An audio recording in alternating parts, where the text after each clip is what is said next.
नमस्कार। Odia news editorial analysis को स्वागत करुछु मो प्रसाद। आजिर प्रसंग बा आजिर चर्चा आलोचना भारी संवेदनशील। समस्त मोबाइल रे खबर घन घन आसूची बा बाजुची। खबर कागज पृष्ठाठू आरंभ करिकरी विभिन्न प्रकार न्यूज पोर्टाल न्यूज चैनल रे सब घन घन बाजुची खबर। समस्त कान रे बाजी सारे मो बासी खबर आपन को कहबार किसी अर्थ नथिला, बट किंतु जहाँ मो मन को आसु मो कथा शेयर कर मो चैनल रे। कटक रे कर्फ्यू ये भारी दुखर कथा, भारी दुखर कथा। कटक कथा आम समस्त जानी। कटक हूँ बहुत पुराना सहर, एक कथा क्या कहवा दरकार नहीं, सब जानी। कटक सहर धवल टगर 52 बजार ये कथा सब गुड़ा थर मुझे वीडियो मान कही। कटक सहर भारी संस्कृतिपूर्ण सहर। सेठिकार ढांचा, सेठिकार कथा, सेठिकार चालीचलनी, सेठिकार ढांग ढंग ढंग ढांग भिन्न, से रंगरांग सब अलग प्रकार। कटकिया मानकर स्टाइल शैली कहे आ शुणिलटी आइलटी ये सब कथा अलग स्टाइल कथा। जो कर्फ्यू बोली तेणु कटकर टे दहीबर आलुदम से तो बुढ़ा रिसेंटली मरीगले। से दहीबर आलुदम जी तैयारी करते आरंभ करते से बुढ़ा रिसेंटली काल हो गले। तो कटक सीमित एक संस्कृतिपूर्ण सहर रे पुणी से बारवाटी दुर्ग, बारवाटी कटक, बारवाटी कटक बारवाटी कहले बोधे भारत इतिहास गोटे अंग अच्छी। केते राजा, केते दुर्ग, केते कथा अच्छी कटक इतिहास कहले न सर। से कटक करु टरु एपट क सेपट क तीन टा जाक अक्षर रे से लास्ट कटक कटक करु से क मझे ट कौन मात्रा बना फला किसी ना। एपरु आइला हम सेपरु आइला हम। किमती कौन से ब्रिटिश माने कटक को कुटाक लिखि देते। कुटाक CUTTAC कुटाक कुटाक लिखिले सी सी कौन अच्छी सी ब्रिटिश शैलेंर कौन अच्छी सी ब्रह्मपुर को बरहमपुर कुटाक इन सब लिखि देते। कुटाक एक्चुअली कुटाक ना कटक। हाँ कटक गोटे भल गीत गोटे अच्छी शुणी दे मानकर कटक एक कटक बोली गोटे फिल्म गीतटा मोर मन पड़ुनी गीतटा कटक कटक कटक से भाया। कटक आजिर सहर नुह, कटक बहुत पुराना सहर। कटक सहर धवल टगर 52 बजार ये केते गीत अच्छी। तेरे कटकर राजनीतिटा टी भारी डिफरेंट। कटक साई भाई एकता अच्छी, भाईचारा अच्छी, इत्यादि अच्छी, ठीक अच्छी। किंतु कटक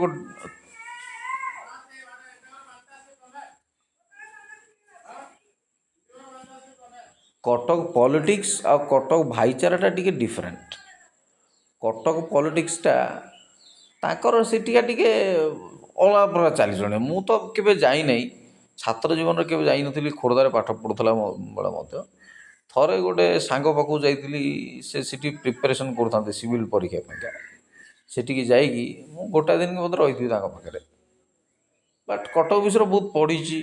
कटक साई मेढ़, कटक साई भितर साई साई भितर केमती कंपटीशन लगे एक कथा किसी गप बही पाखे पढ़ी। गप बही पढ़ी किंतु कथा मैगजीन मो पाखे अच्छी। कथा मैगजीन मु तो ए वर्ष समस्या मगाऊनी, बट मो पाखे जगह ना मैगजीन रखा तेना मगाऊ। से मैगजीन विभिन्न साई साई भितर कि मेढ़ पर कंपटीशन है। माने तुम साई बुदा पकाते आमर साई कि आउ कौन बलि पक से सब जिन सब कंपटीशन थाए ना। पुराना कहानी से एबर नु पुराना कहानी लेखक मैंने इंटरप्रिटेशन कर कहानी सब लिखिं। देखो कर्फ्यू बलवत्तर अच्छी, कर्फ्यू सुधर, कर्फ्यू भल हो सब हटिज, सब शांति श्रृंखला हो सब ठीक ठाक हो सब ओके हो किसी टेंशन। किंतु एटा खाली गोटाए कथा नुह, या पूर्वर बालेश्वर गोटे कर्फ्यू है, भद्रक दंगा है, भद्रक बड़ विराट बड़ गंडगोल गोटा है, बालेश्वर गोटे विराट बड़ कर्फ्यू है। से कथा को मुझे जाऊनी आसूसी कटक मुझे गुड़ाक आसूसी रुहतु। तेणु सब जिन किसी भल लगुनि। सब ठीक होमती एवं नेटवर्क आरंभ कर इंटरनेट सब बंद बांद कर कटक 13टा थाना भितर ଏ ଭଲ କଟକ ମାନେ ସେ ଗୋଟେ ଅଲଗା ପ୍ରକାର କଥା। କଟକ ଅକ୍ଷୟ ମହାନ୍ତି, କଟକ ହର ପଟ୍ଟନାୟକ, କଟକର କେତେ କଳାକାର ଲୋକଙ୍କର ବାସସ୍ଥାନ କଟକ। କଟକ ଅନୁଭବ ମହାନ୍ତି ହଉ, କଟକ ବାବୁସାନ ହଉ, କଟକ କେତେ କେତେ କଳାକାର କେତେ କ'ଣ ରହୁଛନ୍ତି ସେଟା ହିସାବ।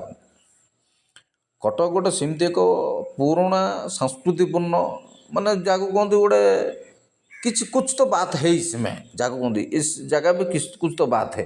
ସେ ଦହିବରା ଆଳୁଦମ ନଈ ପଠା ହଉ କ'ଣ ସେଇଟା କାଠଯୋଡ଼ି ନଈ ପଠା ହଉ କି ମହାନଦୀ ନଈ ପଠା ଇତ୍ୟାଦି କଥା ଅଛି। ମଧୁବାବୁ ନଈ ପଠାରେ ବୁଲୁଥିଲେ ବାଡ଼ି ଗୋଟେ ଧରିକିରି ଶହଳ ଶହଳ ନଦୀ ପଠାରେ ବୁଲନ୍ତି। ସେ ମହାନଦୀ କାଠଯୋଡ଼ି ନଦୀ ପଠାରେ ବୁଲନ୍ତି ମଧୁସୂଦନ ଦାସ, ମିଷ୍ଟର ଦାସ। ତେଣୁ ବହୁତ କଥା ଅଛି। କଟକ କହିଲେ ଥରେ ଏମିତି କ'ଣ ହେଲା, ବିଜୁ ପଟ୍ଟନାୟକ ବୋଧେ ଥାନ୍ତି ମୁଖ୍ୟମନ୍ତ୍ରୀ ନା କ'ଣ ଥାନ୍ତି ମୋର ମନେ ପଡ଼ୁନି।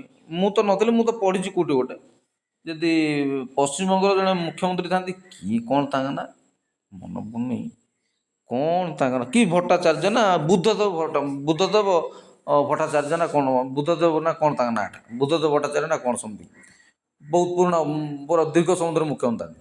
ସେ କେଉଁ କ'ଣ ଗୋଟେ କହୁଥାନ୍ତି, ସେ କଥା ମଝିରେ ତାଙ୍କର ପଡ଼ିଥିଲା କଟକ। କଥା ବନ୍ଦ କର ମୋ ଘର କଟକ, ସିଧା କହିଲେ ବିଜୁ ପଟ୍ଟନାୟକ। କଥା ବନ୍ଦ କର ହେ ମୋ ଘର କଟକ, ସିଧା କଥା। ଆଉ କିଛି ଇଆଡ଼ୁ ଶୁଣ, କଥା ବନ୍ଦ କର ସିଧା ସିଧା ଷ୍ଟ୍ରେଟ୍ ଫରୱାର୍ଡ଼ କଥା, କଥା ବନ୍ଦ କର ଆଉ କିଛି କୁହନ୍ତୁ। ଇଏ ହେଉଛି କଥା। ତେଣୁ କଟକ କଥା ବହୁତ ଅଛି। କଟକ ବିଷୟରେ ବହୁତ ଲେଖା ହେଇଛି, ବହୁତ ଫିଲ୍ମ, ବହୁତ କାହାଣୀ, କବିତାଠୁ ଆରମ୍ଭ କରି ବହୁତ ଗୀତ, ନାଟ୍ୟ, ବହୁତ ଇତିହାସ ଅଛି ତାର। ମୁଁ ତ କିଛି ଜାଣିନି, ଆମେ ତ ଆଜିକା ପିଲା, ମୁଁ ତ ଆଜିକା ଲୋକ, ମୋତେ କିଛି ଜଣା ହିଁ ନାହିଁ ସେ କଟକ ବିଷୟରେ। କିନ୍ତୁ ବହୁତ କଥା ଅଛି। କଟକ କାଠଯୋଡ଼ି, କଟକ ବାଲିମେଳା, ବାଲିମେଳା ହେଉଛି କ'ଣ ସେଇଟା, ହଁ କି ଯାତ୍ରା ସେଇଟା, କଟକ କ'ଣ ଗୋଟେ ବଡ଼ ମେଳା ହେଉନି କି ବାଲିଯାତ୍ରା, ବାଲିମେଳା ହେଉଛି ବାଲିଯାତ୍ରା। ଇଏ ଛୋଟିଆ କଥା ନାହିଁ। କଟକରେ ସେତିକି ଐତିହ୍ୟ ସମ୍ପୂର୍ଣ୍ଣ ସହର ସେଠି ସେତିକି ଭାଇଚାରା ଅଛି। ମୁସଲମାନ ଲୋକ ରହୁଛନ୍ତି, ଖ୍ରୀଷ୍ଟିଆନ ଲୋକ ରହୁଛନ୍ତି, ହିନ୍ଦୁ ଲୋକ ରହୁଛନ୍ତି, ବିଭିନ୍ନ ଧର୍ମାବଲମ୍ବୀ ଲୋକ ରହୁଛନ୍ତି। ବଜାର ସହର ଏତେ, ମୁଁ ସେ ସାହିଗୁଡ଼ା ବି ଥରେ ବୁଲିଥିଲି, ସାଙ୍ଗ ପାଖକୁ ଯାଇଥିଲି। ଏତେ ନେରୋ ସାହି ଭିତରେ ସେଇଠି କ'ଣ ଯେ ଡ୍ରେନ୍ ଗୁଡ଼ାର ବଡ଼ ସମସ୍ୟା, ଡ୍ରେନ୍ର ସମସ୍ୟା। ଏଇଟା ଖାଲି ମୁଁ ହେଲି ଆମ ଗାଁରେ କି ଆମର ଅଞ୍ଚଳରେ କି ବ୍ରହ୍ମପୁରରେ ଖାଲି ଡ୍ରେନ୍ ସମସ୍ୟା ହୁଇଲା ବେଳକୁ, ଭୁବନେଶ୍ୱର ତ ପ୍ଲାନିଂ ସିଟି, କିନ୍ତୁ କଟକ ବି ପୁରୁଣା ସହର, ସେଠି ବି ଡ୍ରେନ୍ର ଗୋଟେ ବଡ଼ ସମସ୍ୟା। ପାଣି ଯାଉନି, ବର୍ଷା ହେଲେ ପାଣି ପାସ୍ କରିବନି, ପାଣି ଯାଇପାରିବନି, ପାଣି ରାସ୍ତା ଉପରକୁ ପଳେଇ ଆସିବ। ସିଏ ଗୋଟେ ବଡ଼ ସମସ୍ୟା କଟକ। କଟକ ବିଷୟରେ ଆଜି ଟିକେ ଡାଏରୀ ଲେଉଟେଇବା, କଟକ ଡାଏରୀ। ଆଉ ଆଜି କଟକ ଡାଏରୀ ଆଲୋଚନା କରିବା। କଟକ ଡାଏରୀ ଏଇଟା। ପାଣି ଆସିଯାଉଛି, ବର୍ଷା ହେଲେ ପାଣି ଆସୁଛି, ପମ୍ପ ଲଗା ହେଇଗଲା, ସେତିକି କଥା ନାହିଁ। କଟକରେ ଡ୍ରେନ୍ ଉପରେ କ'ଣ ଗୋଟେ ହେଲା, ମଶା ହେଇଗଲେ ବେଶୀ। ହସିବନି, ହସ ତ ଲାଗୁଛି ମୋତେ ବି। ମଶା ପ୍ରବଳ ହେଲେ ଏବେ ଗଲା ବର୍ଷ କି ଦେଢ଼ ବର୍ଷ, 2 ବର୍ଷର କଥା କି କେଉଁ ବର୍ଷ ଦେଢ଼ ବର୍ଷର କଥା ହେଇଥିବ। ଏତେ ମଶା ହେଲେ କଟକ ଡ୍ରେନ୍ ପାଣିରେ ଇତ୍ୟାଦି ମଶା ଲାଗିଲେ ଯେ ଲୋକ ମଶାରୀ ଟାଙ୍ଗି ଶୋଇଲେ କଟକରେ ମୋ ଲାଷ୍ଟକୁ ଏତେ କଥା ଦୂରକୁ ଗଲା, ମ୍ୟୁନିସିପାଲିଟି ଗାଡ଼ି ଆଣିକିରି ଧୂଆଁ ଛାଡ଼ିଲା। କି ଧୂଆଁ ନା ଛାଡ଼ିଲା ଯେ ତାଙ୍କୁ ଜଣା। କି ଗୋଟେ ଧୂଆଁ ସାହି ସାହି ଗଳି ଗଳି ରାସ୍ତା ଯାକ ସକାଳୁ ସକାଳୁ ଡ୍ରେନ୍ ପାଖାପାଖି ଯେଉଁ ଆବର୍ଜନା ହେଇକିରି ଧୂଆଁ ଛାଡ଼ିଲେ ସବୁ। ଦାୟୀ କିଏ ସବୁ? ଖାଲି ଏ କର୍ଫ୍ୟୁ ହେଲା, ଗଣ୍ଡଗୋଳ ହେଲା, ଏ ତା ପାଇଁ ଭେଣ୍ଡିଆ ଚିଣ୍ଡିଆକୁ ଆମେ ଗାଳି କରିଦେବା କି ପାଟି କରିଦେବା, ତୁମେ ସବୁ ବଦମାସ କରୁଛ, ଉତ୍ପାତ ହେଉଛ, ମଦ ପିଉଛ, ଭସାଣି ଟାଇମ୍ରେ ନାଚ କରୁଛ, ଉତ୍ପାତ ହେଉଛ, ଅଲଗା କଥା। କିନ୍ତୁ କଟକର ପରିଷ୍କାରତା ପରିଚ୍ଛନ୍ନତାଠୁ ଆରମ୍ଭ କରିକିରି କଟକର ଡ୍ରେନେଜ୍ ସିଷ୍ଟମ୍ଠୁ ଆରମ୍ଭ କରି ଏସବୁ ପାଇଁ ଦାୟୀ କିଏ? ଏ ପାଇଁ ଦାୟୀ କିଏ? ମଶା ଏତେ ମାତ୍ରାରେ ହେଲେ ଯେ ଧୂଆଁ ଗାଡ଼ି ଛାଡ଼ିକିରି ଗାଡ଼ି ଯାଇକିରି ଧୂଆଁ ଛାଡ଼ିଲା ସବୁ। ମୁଁ ତ ମୋ ମୋବାଇଲରେ ଦେଖେ ସବୁ ଧୂଆଁ ଛାଡ଼ିଲେ ମଶାରୀ ଟାଙ୍ଗି ଶୋଉଛନ୍ତି। ସେମିତି ଅବସ୍ଥା, ଲୋକ ଘରଦ୍ୱାର ଛାଡ଼ିକି ପଳେଇ କଟକରେ ରହିପାରିବୁନି କହିଲେ। କଟକ ଛୋଟିଆ ସହର ନୁହଁ, କଟକ ବହୁତ ପୁରୁଣା ଐତିହ୍ୟପୂର୍ଣ୍ଣ ସହର। ଆଉ ସେଠି କର୍ଫ୍ୟୁ ଲାଗିବା ନିଶ୍ଚିତ ଭାବରେ କୌଣସି ନା କୌଣସି ଦୃଷ୍ଟିରୁ କାହାର ନା କାହାର ଗୋଟେ ଦୁଷ୍ଟ ଚିନ୍ତାଧାରା ବା ଦୁଷ୍ଟ ବୁଦ୍ଧି କି ଦୁଷ୍ଟ ପ୍ରକୃତିର ଲୋକ ହିଁ ସେଇଟା ଇନିସିଏଟିଭ୍ ନେଇଛି। ନହେଲେ କଟକ ସହରରେ କେବେ କର୍ଫ୍ୟୁ ଲାଗେନି। ଆଙ୍କ ମେଢ଼କୁ ସିଏ ଲୋକ ଯିବେ, ତାଙ୍କ ମସଜିଦରେ ଇଏ ଲୋକ ଯିବେ, କେବେ ଗଣ୍ଡଗୋଳ ଭାଇଚାରାର ସହର ହେଉଛି କଟକ। ସମସ୍ତେ କୁହନ୍ତି ଭାଇଚାରାର ସହର। ତମେ କ'ଣ ଯିବନି? ଆମେ କ'ଣ ଯେଉଁ କଥା ଗୁଡ଼ା ଆଜି ସବୁ ମୁସଲମାନ ଲୋକମାନଙ୍କର ସବୁ କଥା ସବୁ ଆନି ଭାଇ, ମୁଁ ଆଉ କହିପାରୁନି, ମୋତେ ଆସୁନି, ମୁଁ ସେଠିକି ରହିନାହିଁ କି ସେଠିକା ବେଶୀ ବିଷୟ କିଛି ଅବଜର୍ଭ ବେଶୀ ବିଷୟ ମୁଁ ତ ଯାଇନି, ସେଇଟା ଜାଣିବି କେମିତି? ସେ ମୁସଲମାନ ଲୋକଙ୍କର ଭାରି ଭାରି ବଡ଼ ମଜାରେ କହନ୍ତି କଥା ଗୁଡ଼ା ସବୁ ସେଭଳିଆ। କଟକ ବହୁତ ପୁରୁଣା ସହର, କିନ୍ତୁ ଏସବୁ ଜିନିଷ ହେବା ଆଦୌ ଏକ୍ସପେକ୍ଟ କରାଯାଏ ନାହିଁ। ଭସାଣି ହେଉଛି ଗୋଟେ ଶ୍ରଦ୍ଧା। ଆମେ ବି ସ୍କୁଲ ବେଳେ କରୁଛୁ, ସରସ୍ୱତୀ ମୂର୍ତ୍ତି ଭସାଣି କରୁଛୁ, ଗଣେଶ ମୂର୍ତ୍ତି ଭସାଣି କରୁଛୁ, ଦୁଇ ଚାରିଟା ବାଜା ବଜାଉ, ସେଇ ପାଖରେ ନଦୀ କୂଳକୁ ଯାଇକିରି ଢୁଢୁଢାଡ଼ା ଗୀତ ଗାଇକିରି ଗୋମାତା ବାଜା ବଜେଇକି ଯାଇକି ପକଡ଼ି ଦେଇ ପଳାଇବୁ, ସରିଲା ଭସାଣି ବିସର୍ଜନ ପଳାଇବୁ। ଏଇଟା ଶ୍ରଦ୍ଧାର କଥା। ଭସାଣି ବେଳେ ଏତେ ଉତ୍ତେଜିତ ହେବାର କ'ଣ ଆବଶ୍ୟକତା ଅଛି? ସେ ଗୋଟେ ଖୁସିର କଥା, ସେ ଶ୍ରଦ୍ଧା। ତାପରେ ଆପଣଙ୍କର ଗୋଟାଏ ଗାଁ ଗୋଟାଏ ସାହିର ମେଢ଼ ନାହିଁ ଯେ ଆପଣ ପାଇଁ ପୁରା 14-36 ଟିକିଆ ଲେନ୍ ଛାଡ଼ିଦେବେ ଲୋକ, ଯାହା ତୁମେ ଗଡ଼ି ଗଡ଼ି ଯା ନାଚ କରି ତୁମ ଭଳିଆ ଆଉ 18 କି 100 କି 50 କି 40 ମେଢ଼ ଥିବ, ତାଙ୍କର ଭସାଣି ହେବ। ସମସ୍ତଙ୍କୁ ଜାଗ୍ରତ, ମାନେ ସମସ୍ତଙ୍କୁ ଦାୟିତ୍ୱ ନେଇକି ସବୁ ଠିକ୍ଠାକ୍ କେମିତି ଯିବେ, ସମସ୍ତଙ୍କର କିଛି କାହାର କିଛି ଅସୁବିଧା ନୁହଁ, ସେଥିପାଇଁ ପୋଲିସ ଜଗିଛି। ପୋଲିସ ଆମକୁ ଶୃଙ୍ଖଳିତ କରିବା ପାଇଁ ଜଗିଛି। ତା ଉପରକୁ ମାଡ଼ ହେଉଛି 26 ପୋଲିସ ଆହତ, ସେଥିରେ ପୁଣି ଡିସିପି ନିହ ଆହତ ହେଇଛନ୍ତି, ଡିସିପି ଆହତ ହେଇଛନ୍ତି। ଇଏ କି ସୁନ୍ଦର କଥା ଭାଇ! ଇଏ କି ଭୁଲ କାହାର ହେଉଛି? ହଉ, ପୋଲିସ କେବେ ନିଜ ଆଡ଼ୁ ଭୁଲ କରିବେନି। ସିଏ ରାତି ଦିନ ଜଗିକି 8-10 ଦିନ ତାଙ୍କ ଆଖିରେ ନିଦ ନାହିଁ। ଭସାଣି, ରାତିରେ ପୂଜା, ଦିନରେ ପୂଜା, ଏ ଟ୍ରାଫିକ୍ ସମସ୍ୟାକୁ କଟକରେ, ଭୁବନେଶ୍ୱରରେ, ବ୍ରହ୍ମପୁରରେ ସବୁଠି ଟ୍ରାଫିକ୍ ସମସ୍ୟାକୁ ନାକେ ଦମ୍ ପୋଲିସ କର୍ମଚାରୀ। ସେଥିରେ ପୁଣି ଭସାଣିରେ ଆପଣ ନାଟ ଲଗାଇବେ, ଡିଜେ ବଜାଇବେ, ଡିଜେ ତ ବାଜା ବନ୍ଦ କରାହେଇଛି ବୋଧେ, ସେଥିରେ ପୁଣି ପୋଲିସ ଉପରୁ ଆକ୍ରମଣ ହେବ। ଇଏ କି ସୁନ୍ଦର କଥା ଭାଇ! ମୋତେ ତ କାହିଁ ଠିକ୍ ଲାଗୁନି। କିଛି ଉତ୍ତେଜିତ ଯୁବକ ଅଛନ୍ତି, କିଛି ବ୍ୟକ୍ତିବିଶେଷ ଅଛନ୍ତି ଯେଉଁମାନେ ଜାଣିଶୁଣି ଏ କଳି କାଢ଼ିଛନ୍ତି, ଏ ଗଣ୍ଡଗୋଳ ସୃଷ୍ଟି କରିଛନ୍ତି, ଯାହା ଜଣାପଡ଼ୁଛି। ରାଜନୈତିକ ରଙ୍ଗ ଦେଲେ ସମସ୍ତଙ୍କୁ ବାଧିବ। ଆମକୁ କାହିଁକି କହିଲ, ତୁମେ ଦେଖି ଯାଇଥିଲ କି ତୁମେ ଜାଣି ଯାଇଥିଲ? ଆମେ କେଉଁ CCTV କ୍ୟାମେରା ଲଗେଇ ଦେଖୁନୁ ସେଗୁଡ଼ା, ଯେ କହୁଛୁ କଥାଟା। ରାଜନୈତିକ ପୃଷ୍ଠପୋଷକ ତ ଥାଉଛି, ଗୋଟେ ଗଣ୍ଡଗୋଳ ହେଉଛି ମାନେ ରାଜନୈତିକ ପୃଷ୍ଠପୋଷକ ନଥାଏ କେବେ ଗଣ୍ଡଗୋଳ ହେବନି। ସେ ବାଲେଶ୍ୱରରେ ହେଉ, ଭଦ୍ରକରେ ହେଉ, କି କଟକରେ ହେଉ, କି ଆଉ ତାପରେ ଏମିତି କର୍ଫ୍ୟୁ ଗୁଡ଼ା କିଛି ଖରାପ ଭାବିନି। ବିଜେଡ଼ି ସରକାର ସମୟରେ ନଥିଲା ଏଗୁଡ଼ା, ସିଧା କଥା କହୁଛୁ। ଏ ବିଜେପି ଆସିବାଠୁ ଏକା ଏସବୁ ଗଣ୍ଡଗୋଳ ପରିସ୍ଥିତି ସବୁ ହେଉଛି। ଏଥିପାଇଁ ବୋଧେ ଦୀର୍ଘ 70-80 ବର୍ଷ ହେଇଗଲାଣି। 1936 ଏପ୍ରିଲ 1 ମାନେ କେତେ? 36-4-40 40 60 64 25 ପ୍ରାୟ 80-85 ବର୍ଷ ହେଲାଣି ଓଡ଼ିଶାରେ ବିଜେପି ସରକାର ଆସିନଥିଲା। କ'ଣ ପାଇଁ? ଆମ ଅଞ୍ଚଳରେ ଏବେ ବି ସେ ଧର୍ମାନ୍ଧତା ଲୋକମାନେ ସବୁ ଅଛନ୍ତି, ଧର୍ମ ଅନ୍ଧ, ଧର୍ମରେ ବନ୍ଧା ସେମାନେ, ଧର୍ମ ବନ୍ଧା ଧର୍ମ ଦ୍ୱାରା ଅନ୍ଧ ସେମାନେ, ଧର୍ମର ପ୍ରକୃତ ସଂଜ୍ଞା ସେମାନେ ଜାଣନ୍ତିନି। ଧର୍ମର ପ୍ରକୃତ ସଂଜ୍ଞା ସେମାନେ ଜାଣନ୍ତିନି।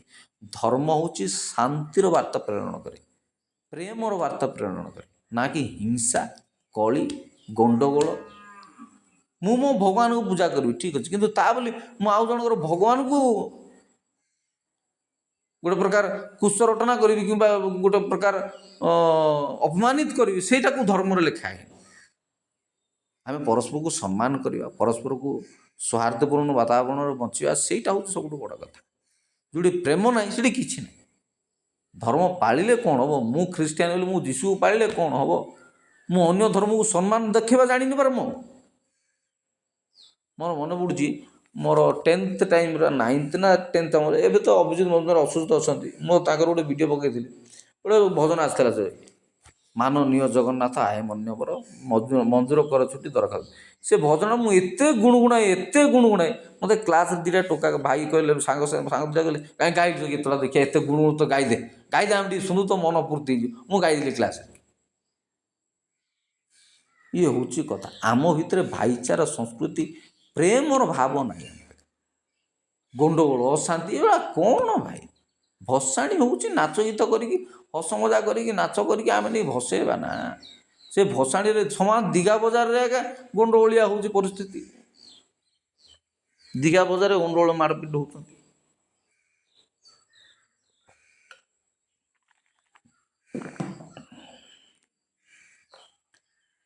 ପ୍ରେମ ଯେଉଁଠି ନାହିଁ ସେଠି କିଛି ବି ନାହିଁ। କେତେ ଦିନ ଏମିତି ମାରପିଟ ଚାଲିବ?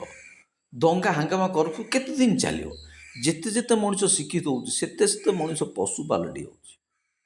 ମଣିଷ ଭିତରେ ଆଉ ମାନବିକତା ନାହିଁ, ମଣିଷ ପଣିଆ ନାହିଁ, ପଶୁ ପାଲଟି ଯାଉଛି ମଣିଷ। କେଉଁଠି ନା କେଉଁଠି ପଶୁ ପାଲଟି ଯାଉଛି ମଣିଷ। କାହିଁକି ଏମିତି ହେଉଛି ମୁଁ ଜାଣିପାରୁନି। ମଣିଷ ଭିତରେ ଥିବା ପ୍ରେମ, ଏ ଯେଉଁ ସମ୍ବେଦନଶୀଳତା, ସହନଶୀଳତା, ସମ୍ବେଦନଶୀଳତା, ସେନ୍ସିଟିଭିଟି ଏସବୁ କମି ଯାଉଛି। କାହିଁକି ଯାଉଛି ମୁଁ ଜାଣି। ଉଶୃଙ୍ଖଳତା ଜୀବନଶୈଳୀ, ମାନବିକ ମୂଲ୍ୟବୋଧର ହୀନ ନଥିବା, ଇଥିକ୍ସର ନଥିବା, ଉଶୃଙ୍ଖଳତା ଜୀବନଶୈଳୀ, ପାଠଶାଠ କିଛି ନାହିଁ, ନୀତି ଶିକ୍ଷା କିଛି ନାହିଁ। ନାଲି ଗାମୁଛା ପକେଇ ଦେଇ ଖାଲି ଉତ୍ପାଦ ହେଲେ କ'ଣ ହେବ? ବାଡ଼ି ଖଣ୍ଡ ଧରି ବାଡ଼ି ବୁଲେଇଲେ କ'ଣ ହେବ? ଆମ ଭିତରେ ଥିବା ସ୍ନେହ ଶ୍ରଦ୍ଧାପୂର୍ଣ୍ଣ ବ୍ୟବହାର ଆମକୁ ଜିତିବ। ଗୋଟେ କାହାଣୀ କହିକି ମୁଁ ଆପଣଙ୍କୁ ଆଗକୁ ନେଉଛି। ଏଇଟା ବୋଧେ ବିଦେଶର ଗୋଟେ କାହାଣୀ। ଗୋଟେ ରାଜା ଗୋଟେ ରାଜ୍ୟକୁ ଆୟତ୍ତ କରିବାକୁ ଚାହିଁଲେ। ସମ୍ଭବତଃ ସେ ରାଜ୍ୟରେ ବାପା ମା ତ ମରିଯାଇଥିଲେ, ଗୋଟେ ରାଣୀ ଥିଲେ।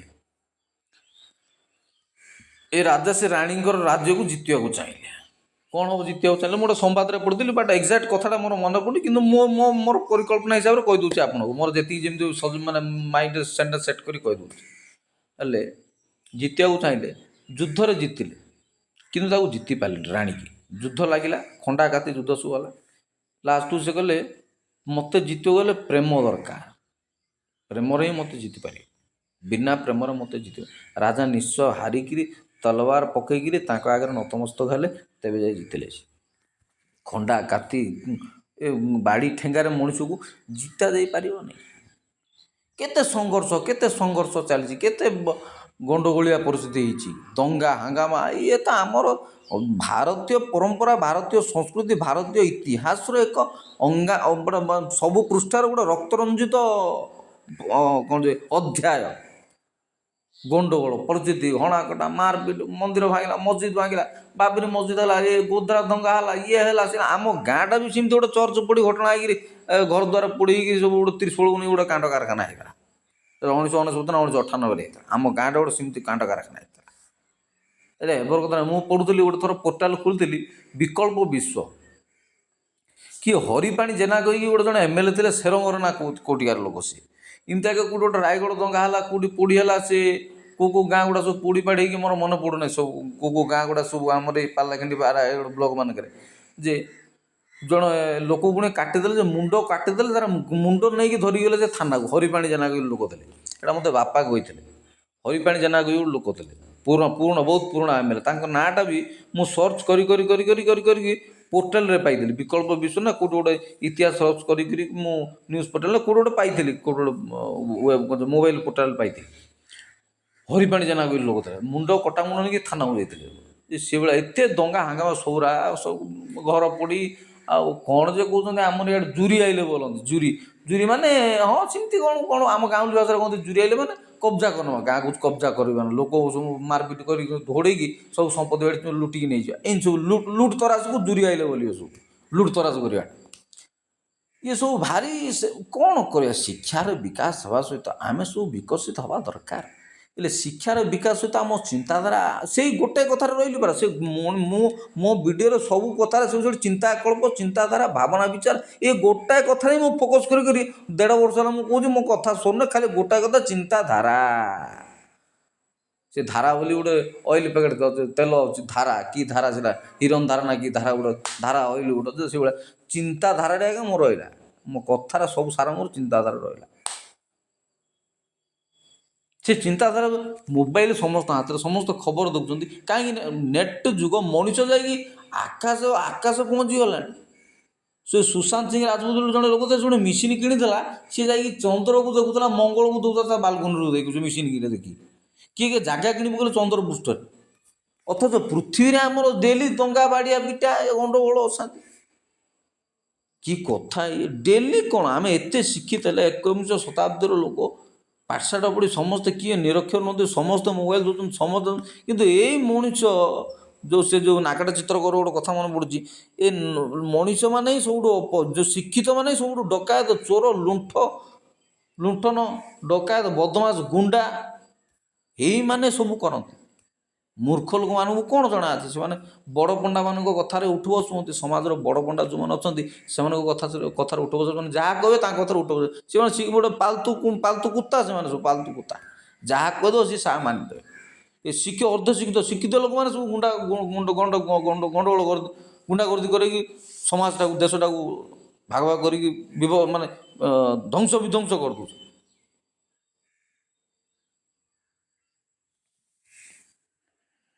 ଶିକ୍ଷା କେତେ ବଢ଼ିଲେ କ'ଣ ହେବ? ଏଥିକ୍ସ ଦରକାର, ମୂଲ୍ୟବୋଧ ଦରକାର, ନୀତି ନିୟମ, ନ୍ୟାୟ ଅନ୍ୟାୟ, ଧର୍ମ ଅଧର୍ମ, ଏ କଥା ବହୁତ ଥର ମୁଁ ଗୁଡ଼ାଏ ଭିଡ଼ିଓରେ କହୁଛି। ଧର୍ମ କ'ଣ ଅଧର୍ମ କ'ଣ?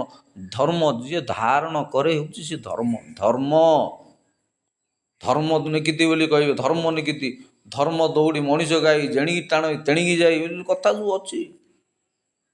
ଧର୍ମ ଲମ୍ବା ଦୌଡ଼ିରେ ଛାଡ଼ି ଦେଉଛି ଗୋଟେ ଲୋକ, ଆଇଥାରେ ବାପା ଯିବୁ ଯିବୁ ଯିବୁ ଆଉ ଆଇବୁ କିସ, ଲାଷ୍ଟକୁ କାଟିଦେବି ଦୌଡ଼ି ଆଉ ସିଧା ସିଆଡ଼େ ପଳଉ ସିଧା। ଯେତିକି ଚରି ଚରି ଯାଇଥିବୁ ଧର୍ମ ଦୌଡ଼ି ଲମ୍ବା ଦୌଡ଼ି ପରା। ଧର୍ମ ବିତ ବଡ଼େ ବହୁତ ଗଲାବେଳେ ଯେ ମୂଳ ସହିତ ଧର୍ମ କଥାକୁ ନେଇ ବହୁତ କଥା ଅଛି, ବହୁତ କଥା ଅଛି। ହେଲେ ଧର୍ମ ବୁଝୁଛେ କେତେ ଆମେ? ଧର୍ମ କାହାକୁ ଅନ୍ୟାୟ କରେନି, କାହାକୁ ମାରିଦିଅ ବୋଲି କହେନି, କାହାକୁ ନାଇଁ ବିଦେଶୀର ଲଗା ହୁଅ ନାହିଁ ବୋଲି ଲେଖା ହେଇଛି, କିନ୍ତୁ ହେଲା କାହାକୁ ମାରିଦିଅ ହାଣିଦିଅ ବୋଲି କୁହାହେଇନି। ଏ ସାମ୍ପ୍ରଦାୟିକତା, ଏ ଦଙ୍ଗା, ଏ ମାରପିଟ, ଏ ଗଣ୍ଡଗୋଳ, ଏସବୁ ଜିନିଷ ରଖିବାକୁ ଛାଡ଼ିବାକୁ ପଡ଼ିବ ଆମକୁ। କନ୍ଧମାଳ ଦଙ୍ଗା ଯେଉଁ ହେଲା ବୋଧେ ହୁଏ ସବୁଠୁ ବଡ଼ କ୍ରୁର ନିଷ୍ଠୁର, ଏବେ ତ ମଣିପୁର ଦଙ୍ଗା ଗୋଟେ ହେଇଥିଲା ଗଲା ବର୍ଷ 2 ବର୍ଷ ନା 1.5 ବର୍ଷ ତଳେ, ମଣିପୁର ଦଙ୍ଗା, କନ୍ଧମାଳ ଦଙ୍ଗା, ଏତେ ନିଷ୍ଠୁର ବର୍ବର କାମ ସବୁ ହେଉଛି। କେମିତି ଏସବୁ ହେଉଛି ମୁଁ ଜାଣିପାରୁନି। ଏବେ ତ ଲଦାଖରେ ଗଣ୍ଡଗୋଳ ଚାଲିଛି, କେମିତି ଆମ ରାଜ୍ୟ ମାନ୍ୟତା ଦିଆଯାଉ ବୋଲି। ମଣିପୁର ଦଙ୍ଗା ହେଲା, କନ୍ଧମାଳ ଦଙ୍ଗା ହେଲା, ଏସବୁ ଭାରି ସେନ୍ସିଟିଭ୍ କେମିତି ହେଉଛି ମୁଁ ଜାଣିପାରୁନି। ମୋତେ ଲାଗୁଛି କିଛି ଗୋଟେ ନ୍ୟସ୍ତ ସ୍ୱାର୍ଥ ଗୋଷ୍ଠୀ ଅଛନ୍ତି ଯେଉଁମାନେ ଆକୁ ପ୍ରରୋଚିତ କରିକିରି, ଆକୁ ପ୍ରରୋଚନା କରିକିରି କିଛି ନା କିଛି ଗୋଟେ ସାଙ୍କେତିକ ଭାବରେ ଲୋକଙ୍କୁ ଶିଖେଇ ବୁଝିକିରି ଆରମ୍ଭ କରୁଛନ୍ତି। ବ୍ଲୁ ପ୍ରିଣ୍ଟ ନଥାଇକି ମାନସିକ ନକ୍ସା ନଥାଇକିରି ଦଙ୍ଗା ହାଙ୍ଗାମା ଗୋଟେ ହଠାତ୍ କିନା ହେଇଯାଏ। ହେଲେ ସେମିତି କାଁ ବା ଜଣେ ତ ଗଣ୍ଡଗୋଳିଆ ହେବେ, ତାକୁ ଧରିକି ସମାଧାନ କରାଯାଇଛି। କିନ୍ତୁ ଦଳେ ଲୋକ 8-10 ଲୋକ ଯଦି ବାଡ଼ିଆ ପିଟା ହେଉଛନ୍ତି ବୋଲେ ସେତିକି ନିଶ୍ଚିତ ଭାବରେ କିଛି ଗୋଟେ ରହସ୍ୟ ଅଛି, ଯେଉଁଥିପାଇଁ ଗଣ୍ଡଗୋଳଟା ଏତେ ସ୍ପ୍ରେଡ୍ ହେଇଯାଏ। ମଣିପୁର ଦଙ୍ଗା, କନ୍ଧମାଳ ଦଙ୍ଗା ଛୋଟିଆ ଦଙ୍ଗା ନୁହେଁ, ସବୁ ବହୁତ ବଡ଼ ବଡ଼ ଘଟଣା ସବୁ ହେଉଛି। ମାରପିଟ ହେଉଛି, କାହାକୁ କହିବା? କାହାକୁ? ଯେଉଁମାନେ ବସନ୍ତି ବଡ଼ ପଣ୍ଡାୟିତ ସେଇମାନେ ତ ନୀରବ ଦ୍ରଷ୍ଟା ସାଜୁଛନ୍ତି ଆଉ। ଯେଉଁମାନେ ବଡ଼ ପଣ୍ଡାୟିତ ବସନ୍ତି ସେଇମାନେ ନୀରବ ଦ୍ରଷ୍ଟା ସାଜୁଛନ୍ତି, କାହାକୁ କହିବା? ଦୋଷ କାହାର ନାହିଁ ବୋଲି କ'ଣ? ସମସ୍ତଙ୍କର କିଛି ନା କିଛି ଦୋଷ। ପୁରାଣରେ ଲେଖା ହେଲା, କୃଷ୍ଣ ନା କ'ଣ କାହାଣୀ ମନେ ପଡ଼ୁନି, ବସ୍ତ୍ର ହରଣ ହେଉଥିଲା ଦ୍ରୌପଦୀଙ୍କର। କୃଷ୍ଣ ଥିଲେ, କୃଷ୍ଣ କିଛି କଲେନି, ଖାଲି ନୀରବ ଦ୍ରଷ୍ଟା ସାଜିଲେ। କୃଷ୍ଣ ଖାଲି ବସି ନୀରବ ଦ୍ରଷ୍ଟା ସାଜିଲେ। ବସ୍ତ୍ର ହରଣ ହେଉଛି ଦ୍ରୌପଦୀର, ବସ୍ତ୍ର ହରଣ କରୁଛି ଦୁର୍ଯ୍ୟୋଧନ। ଭୀମ ଥିଲେ, ଭୀମ ହେଉଛି କ'ଣ ଯେ ଭୀଷ୍ମ ଥିଲେ, ପିତାମହ ଭୀଷ୍ମ, ସିଏ ମୋତେ ତୁଣିକି ରହିଲେ, କିଛି କହିଲେନି। ଆଉଛି ତ ସେଥିପାଇଁ ଲାଷ୍ଟକୁ ସରଶଯ୍ୟାରେ ଶୋଇକି ମଲେ। କାରଣ ସେ ଅନ୍ୟାୟ ହେଉଥିବାର ଦେଖି ମଧ୍ୟ କିଛି କହିଲେ ନାହିଁ। ପାଟି ଫିଟେଇଲେ ନା ତୁଣ୍ଡ ଫିଟେଇଲେନି? ତୁଣ୍ଡ ଫିଟେଇଲେ କି ନାହିଁ? ଫିଟେଇଲେ। ସେ ଯୀଶୁଙ୍କ ସମୟରେ ମଧ୍ୟ ସେମିତିକି ଏବେ ହେଉ କି କିଛି ବୁଦ୍ଧିଜୀବୀ ଜ୍ଞାନୀ ଗୁଣୀ ଲୋକ ଅଛନ୍ତି ଯେଉଁମାନେ ପାଟି ଫିଟାନ୍ତିନି, ସେମାନେ ଫିଟେଇଲେ ବହୁତ କିଛି ପରିବର୍ତ୍ତନ ହେଇପାରନ୍ତା, କିନ୍ତୁ ସେମାନେ ଫିଟାନ୍ତିନି। କାହିଁକି ନା ଆମକୁ କ'ଣ ଲାଗିଛି ସେଥିରେ? ଦ୍ରୌପଦୀର ବସ୍ତ୍ର ହରଣ ହେଉଛି, ଭୀଷ୍ମ ନୀରବ ଦ୍ରଷ୍ଟା ସାଜିଛନ୍ତି ପରା, ଭୀଷ୍ମ ପିତାମହ ନୀରବ ଦ୍ରଷ୍ଟା ସାଜିଛନ୍ତି, ପିତାମହ ଭୀଷ୍ମ। କୃଷ୍ଣ ତାଙ୍କର ଚମତ୍କାରିତା ଦେଖଉଛନ୍ତି, ବସ୍ତ୍ର ଖିଞ୍ଚି ଖିଞ୍ଚି ବା ଟାଣି ଟାଣି ହାଲି ହେଉଛି ଦୁର୍ଯ୍ୟୋଧନ। କେଉଁଠି ନା କେଉଁଠି ସମସ୍ତଙ୍କର ଭୁଲ ରହୁଛି। ଦଙ୍ଗା ହେଉଛି, ହାଙ୍ଗାମା ହେଉଛି, ଗଣ୍ଡଗୋଳ ହେଉଛି, କର୍ଫ୍ୟୁ ହେଉଛି, କନ୍ଧମାଳ ହେଉ, ମଣିପୁର ହେଉ, ବହୁତ ବଡ଼ ବଡ଼ ଇସ୍ୟୁ ସବୁ ହେଲାଣି 2-3 ବର୍ଷରେ। ବହୁତ ବଡ଼ ବଡ଼ ଇସ୍ୟୁ ହେଲାଣି। ମଣିପୁର ଦଙ୍ଗାଟା ଏମିତି ବର୍ବରଚିତ ଦଙ୍ଗା ହେଲା ଯେ କହିହେବନି। କେତେ ଲୋକ, କେତେ ଲେଡ଼ିମାନଙ୍କୁ ଲଙ୍ଗଳା କରାହେଲା। ଯେମିତି କନ୍ଧମାଳ ଦଙ୍ଗାରେ ବି କେତେ ଲେଡ଼ିଙ୍କୁ ଲଙ୍ଗଳା କରା, ନର୍ସମାନଙ୍କୁ ଗୋଟେ ଦିଟା ଲଙ୍ଗଳା କରାହେଲା। ଲଙ୍ଗଳା କେତେ କୋର୍ଟ କଚେରୀ ଗଲା। ସେ ଗ୍ରାମ ଟ୍ରେନ୍ ସ୍ପୋର୍ଟି କଥା ତ ସମସ୍ତଙ୍କୁ ଜଣାଥିବ। ତାଙ୍କୁ ପୁଣି ଛାଡ଼ିବାର ବ୍ୟବସ୍ଥା ହେଲା। ସେ ଦାରା ସିଂ ଏବେ ବାହାରିବେ, 14 ବର୍ଷ 15 ବର୍ଷ 20 ବର୍ଷ ହେଲେଣି, ତାଙ୍କୁ ବାହାର କରିଦିଆଯିବ। ଆରେ ତାଙ୍କ ସ୍ତ୍ରୀ ତ ତାଙ୍କୁ କ୍ଷମା ଦେଇ ସାରିଲେଣି। ସେ କେଉଁ ହୃଦୟର ଲୋକ ଚିନ୍ତା କରନ୍ତୁ। ମାରିଦେଲେ ତ ମାରିଦେଲେ, ମୋ ଘଇତାକୁ ମୋ ପିଲା ଦିନ ମାରିଦେଲେ ତ ମାରିଦେଲେ, ମୁଁ କ୍ଷମା କରିଦେଲି, ଯୀଶୁଙ୍କ ନାମରେ କ୍ଷମା କରିଦେଲି, ଚାଲ। ଏ ଦଙ୍ଗା ହାଙ୍ଗାମା ଏସବୁ ଜିନିଷ ମନେ ରଖନ୍ତୁ। ଯେଉଁଠି ଯେତିକି ତାଡ଼ନା ହେବ ସେଠି ସେତିକି ଅନୁଗ୍ରହ ହେବ। ଏଇଟା ମୋତେ ବାଇବେଲ କହେ ଆମର। ଯେଉଁଠି ଯେତିକି ତାଡ଼ନା ହେବ, ଯେଉଁଠି ଯେତିକି ଘୃଣା କରାହେବ, ସେଠି ସେତିକି ଅନୁଗ୍ରହ ହେବ, ସେତିକି ପ୍ରେମ ସୃଷ୍ଟି ହେବ। ସମୟ ଗୋଟେ ଅଛି, ଈଶ୍ୱର ଗୋଟେ ସମୟ ରଖିଛନ୍ତି, ସେ ସମୟ ଆସିବ ବୋଲି ମୁଁ ଆଶା ରଖିଛି। ଆଉ ବେଶୀ ଦୂର ହେବନି, ସମୟ ପାଖେଇ ଆସିଲା, ସମୟ ଆଉ ବେଶୀ ଦୂର ନାହିଁ। ସେ ପ୍ରେମର ସମୟ, ସେ ରାମ ରାଜ୍ୟର ସମୟ। ମହାତ୍ମା ଗାନ୍ଧୀ କେଉଁ କାଳୁ କହିକି ଯାଇଛନ୍ତି, କଥା ହସିବନି ରାମ ରାଜ୍ୟ ଗଲେ ହସି ଦେବନି। ସେ କେଉଁ ଭଳିଆ ଲୋକ ହେଇଥିବେ ଯେ ଗୋଟେ ଓକିଲ ୟାର ସେ ଗୋଟେ ଟାଉଟର, ମୁଁ ଟାଉଟରରେ କହିଦେଉଛି ଭାବେନ ରାମ ରାଜ୍ୟ ଗଲେ କ'ଣ ରାମରାଜ୍ୟ ସ୍ୱପ୍ନ ଦେଖି ଯାଇଛନ୍ତି ଗାନ୍ଧୀ। ଆଉ ଦୀର୍ଘ 150, 160, 170 ବର୍ଷ ତଳେ ଦେଖିଛନ୍ତି ଗୋଟେ ରାମ ରାଜ୍ୟ ହେବ ଭାରତରେ, ଯେଉଁଠି ସାଧାରଣ ଲୋକ ମଧ୍ୟ କହିପାରିବ କିଛି କହିପାରିବୁନୁ, ଆମକୁ ଅନୀତି କରିପାରିବୁନୁ, ଅନ୍ୟାୟ କରିପାରିବୁନୁ। କାହିଁକି ଦେଶର ଲୋକ ଚଳନ୍ତି କ'ଣ ଯେ ଚାଲୁ ଆମ ଦେଶର ସରକାର, ଦୁନିଆର ସରକାରଠୁ ବଢ଼ି ସିଏ ସରକାର ଉପରେ ବେଶୀ ନିର୍ଭର କରନ୍ତି। କେଉଁ ସରକାର? ଉପର ସରକାର। ସ୍ୱର୍ଗ ଉପରେ ସ୍ୱର୍ଗ ଯାହାକୁ ଧାରଣ କରି ନପାରେ ବୋଇଲା ଭଳିଆ ସେ ସରକାରକୁ ବେଶୀ ନିର୍ଭର କରନ୍ତି। ଆଉ ଲୋକ କୁହନ୍ତି ପ୍ରଭୁ ହଉ ରହୁ, ତତେ ମୋତେ ଦୈବ ଅଛି, ତତେ ମୋତେ ଧର୍ମ ଅଛି। ସେ ଉପରେ ସବୁ ଦେଖୁଛି ରେ ଭାଇ, ସବୁ ଦେଖି CCTV ସବୁ ଲାଗିଛି, ସବୁ ରେକର୍ଡ଼ିଂ ହେଉଛି।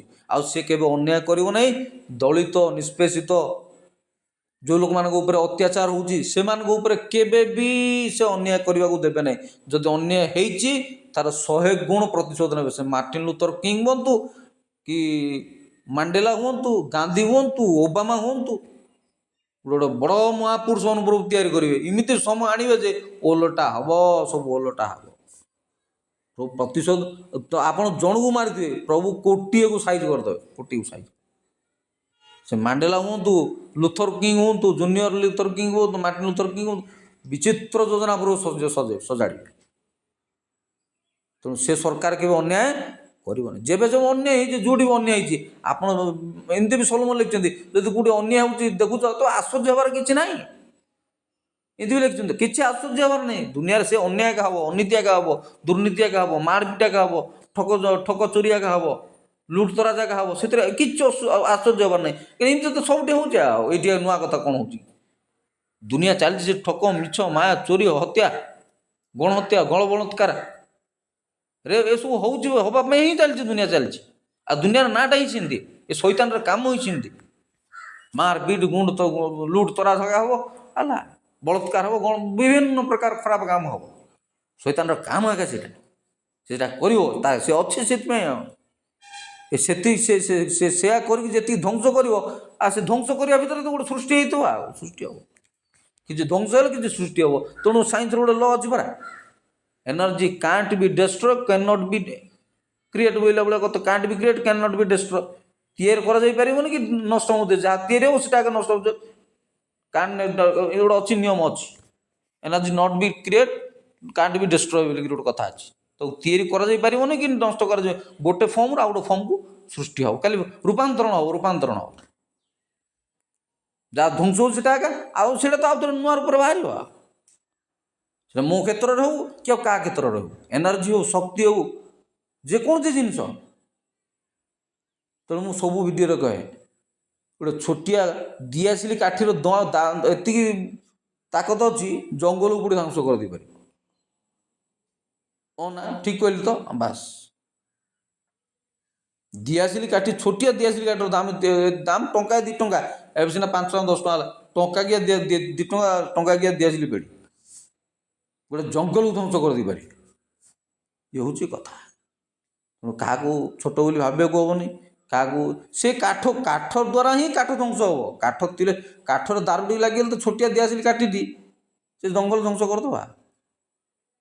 କେଉଁଠି ନା କେଉଁଠି ଆମେ ଆମ ପରିବାର ଭିତରେ ଆମ ଲୋକ ହିଁ ଅଛନ୍ତି ଯିଏ ଆମକୁ ଧ୍ୱଂସ କରୁଛନ୍ତି। ତେଣୁ ତ ମୁଁ କହୁଛି, କୁରାଢ଼ୀର କଥା କହିଥିଲି ପରା, କୁରାଢ଼ୀର କଥା କହିଥିଲି। କୁରାଢ଼ୀରେ ବେଣ୍ଟ ନଥାନ୍ତା ଯଦି, କୁରାଢ଼ୀ କାଠ କାଟି ପାରିନଥାନ୍ତା। ବେଣ୍ଟ କ'ଣ? କାଠର ବେଣ୍ଟ। ଖାଲି କୁରାଢ଼ୀ କାଟିପାରିବ କି? ଖାଲି ଦା କାଟିପାରିବ, ଧରି କାଟିପାରିବେ କି ଆପଣ? ନାହିଁ। କାତି ଧରି କାଟିପାରିବେ କି? ନାହିଁ। ଯଦି କାଠର ବେଣ୍ଟ ନ ଲାଗିବ କାତିରେ, କୁରାଢ଼ୀରେ, ଦାରେ, ବୋଲେ ସେ ତ କାଠ କାଟିପାରିବନି, କିଛି କରିପାରିବନି ସେ। ତେଣୁ ଆମ ଲୋକ ହିଁ ଆମକୁ ପାଇଁ ବିପଦର କାରଣ ହେଇଛନ୍ତି। କେଉଁଠି ନା କେଉଁଠି ସେ ଯେଉଁ ମନେ ପଡ଼ୁଛି ମୋର, ସେ ସୋମାଶ୍ରୀ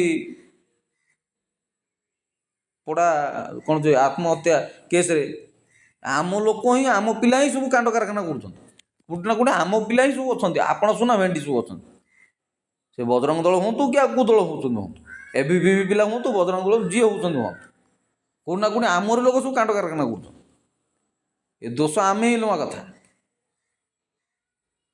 କଦଳୀ କିଏ ଖାଇଲା ନା ମୁଁ ଜାଣିନି ଆଜ୍ଞା, ମନ୍ଦିର ଭିତରେ କିଏ କଦଳୀ ଖାଇଲା ମୁଁ ଜାଣିନି ଆଜ୍ଞା, ମୁଁ ତ ଯାଇଥିଲି ଦର୍ଶନ କରିବାକୁ, ମୁଁ କଦଳୀ ଖାଇଲା ମୁଁ ଜାଣିନି। ଯେ ସେଇଭଳିଆ ଜିନିଷ ଆମ ଭିତରେ ହିଁ ଲୋକ ଅଛନ୍ତି କିଛି ଅଳିଆ, ଯେଉଁମାନେ ସବୁ ଅପ୍ରୀତିକର ପରିସ୍ଥିତି ସୃଷ୍ଟି କରୁଛନ୍ତି। ଦୋଷ କାହାକୁ ଦେବା? ଦଙ୍ଗା ଛୋଟ କମ୍ ହେଲାଣି, ବହୁତ ଦଙ୍ଗା ଚାଲିଛି, ବହୁତ ଦଙ୍ଗା। ଏଇ 4-5 ବର୍ଷ ପ୍ରବଳ ମଣିପୁର ଦଙ୍ଗାଟା ଏମିତି ବର୍ବରଚିତ ଦଙ୍ଗା ହେଲା କହିବ। କନ୍ଧମାଳ ଦଙ୍ଗା ତ ବିଜେଡ଼ି ସମୟରେ ହେଇଥିଲା, ଆଉ ସେଥିପାଇଁ ନବୀନ ପଟ୍ଟନାୟକ ଆସିକି ବୁଝିପାରିଲେନି, ତବଲ ନା କ'ଣ ସେଟା, ତବଲ ନାହିଁ, ତଲବ ଗଲେ ତାକୁ ତଲବ ଗଲେ ବ୍ରିଟିଶରୁ ନା ଫରେନରୁ କିଛି ହାଇ କମିଶନର ପାଖରେ ଲୋକ ସବୁ, ଜାତିସଂଘ ଲୋକ ସବୁ ଆସିକି ନବୀନ ପଟ୍ଟନାୟକ ତଲବ ଗଲେ, ହେଲା କାହିଁ ତମ ସମୟରେ ହେଲା କୁହ, କ'ଣ ପାଇଁ ହେଲା ଏମିତି ଘଟଣା? କନ୍ଧମାଳ ଦଙ୍ଗା କାହିଁକି ଏମିତି ହେଲା? ତା ପରରୁ ବିଜେପି ଭିତରେ ମେଣ୍ଟ ରହିଲାନି, ବିଜେଡ଼ି ନିଜେ ଶାସନକୁ ଆସିଲା, ବିଜେପି କଟିଗଲା। ଏ କାରଣ ସବୁ, ଏସବୁ ଇତ୍ୟାଦି କାରଣ ସବୁ ଅଛି। ବିଜେଡ଼ି ମେଣ୍ଟ ରହିଲେନି, ଆଉ ମେଣ୍ଟ ଭାଙ୍ଗିଗଲା। ମଣିପୁରରେ ଉତ୍ତର ପୂର୍ବରେ ଗୁଡ଼ା ଷ୍ଟେଟ୍ରେ ବିଜେପି ସରକାର ଆସିଲା। ବିଜେପି ସରକାର ଆସିଲା ପରେ ହିଁ ସବୁ ଦଙ୍ଗା ହଙ୍ଗାମା ଚାଲିଛି। ଲୋକ ବିଜେପିକୁ ସବୁ ଜାଗାରେ ପସନ୍ଦ କରୁଛନ୍ତି, କାରଣ କଂଗ୍ରେସ ଆଜିର ସରକାର ନାହିଁ, ଦୀର୍ଘ 50, 60, 70, 80 ଦଶକ ଧରିକି କଂଗ୍ରେସ। ଆମର ଏଠି ବିଭିନ୍ନ ପ୍ରକାର ଆଞ୍ଚଳିକ ଦଳ ସବୁ ହେଇଛି, ପୁରୁଣା ନେତାମାନେ ଏବେ ବି 2-4 ଜଣ ଅଛନ୍ତି, ବିଜେଡ଼ିରେ ହୁଅନ୍ତୁ କି ବିଜେପିରେ ହୁଅନ୍ତୁ, ବିଭିନ୍ନ ଦଳ ସଂଗଠନ କରି ସବୁ ସରକାର କରନ୍ତି। କଂଗ୍ରେସ ଲୋକଙ୍କୁ ନୂଆ କିଛି ଦରକାର, ବିକଳ୍ପ ଦରକାର। ହେଲେ ବିକଳ୍ପ ଦରକାର ବୋଇଲା ବେଳକୁ ସେ ବିକଳ୍ପଟା ଆମକୁ ବେକ ଚିପିକି ମାରିବାକୁ ବସୁଛି।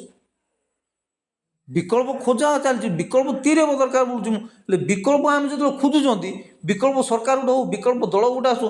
ଏମିତିରେ ମୁଁ ଗଲା ଭିଡ଼ିଓ ମାନଙ୍କରେ ବି କହିଛି, କଂଗ୍ରେସ ଆଉ ବିଜେପି ଏ ଦୁଇଟା ହିଁ ଜାତୀୟ ଦଳ। ଜାତୀୟ ଦଳ କହିଲେ କାହାକୁ ଜାତୀୟ ଦଳ ଆଖ୍ୟା ମାନ୍ୟତା ମିଳିନି।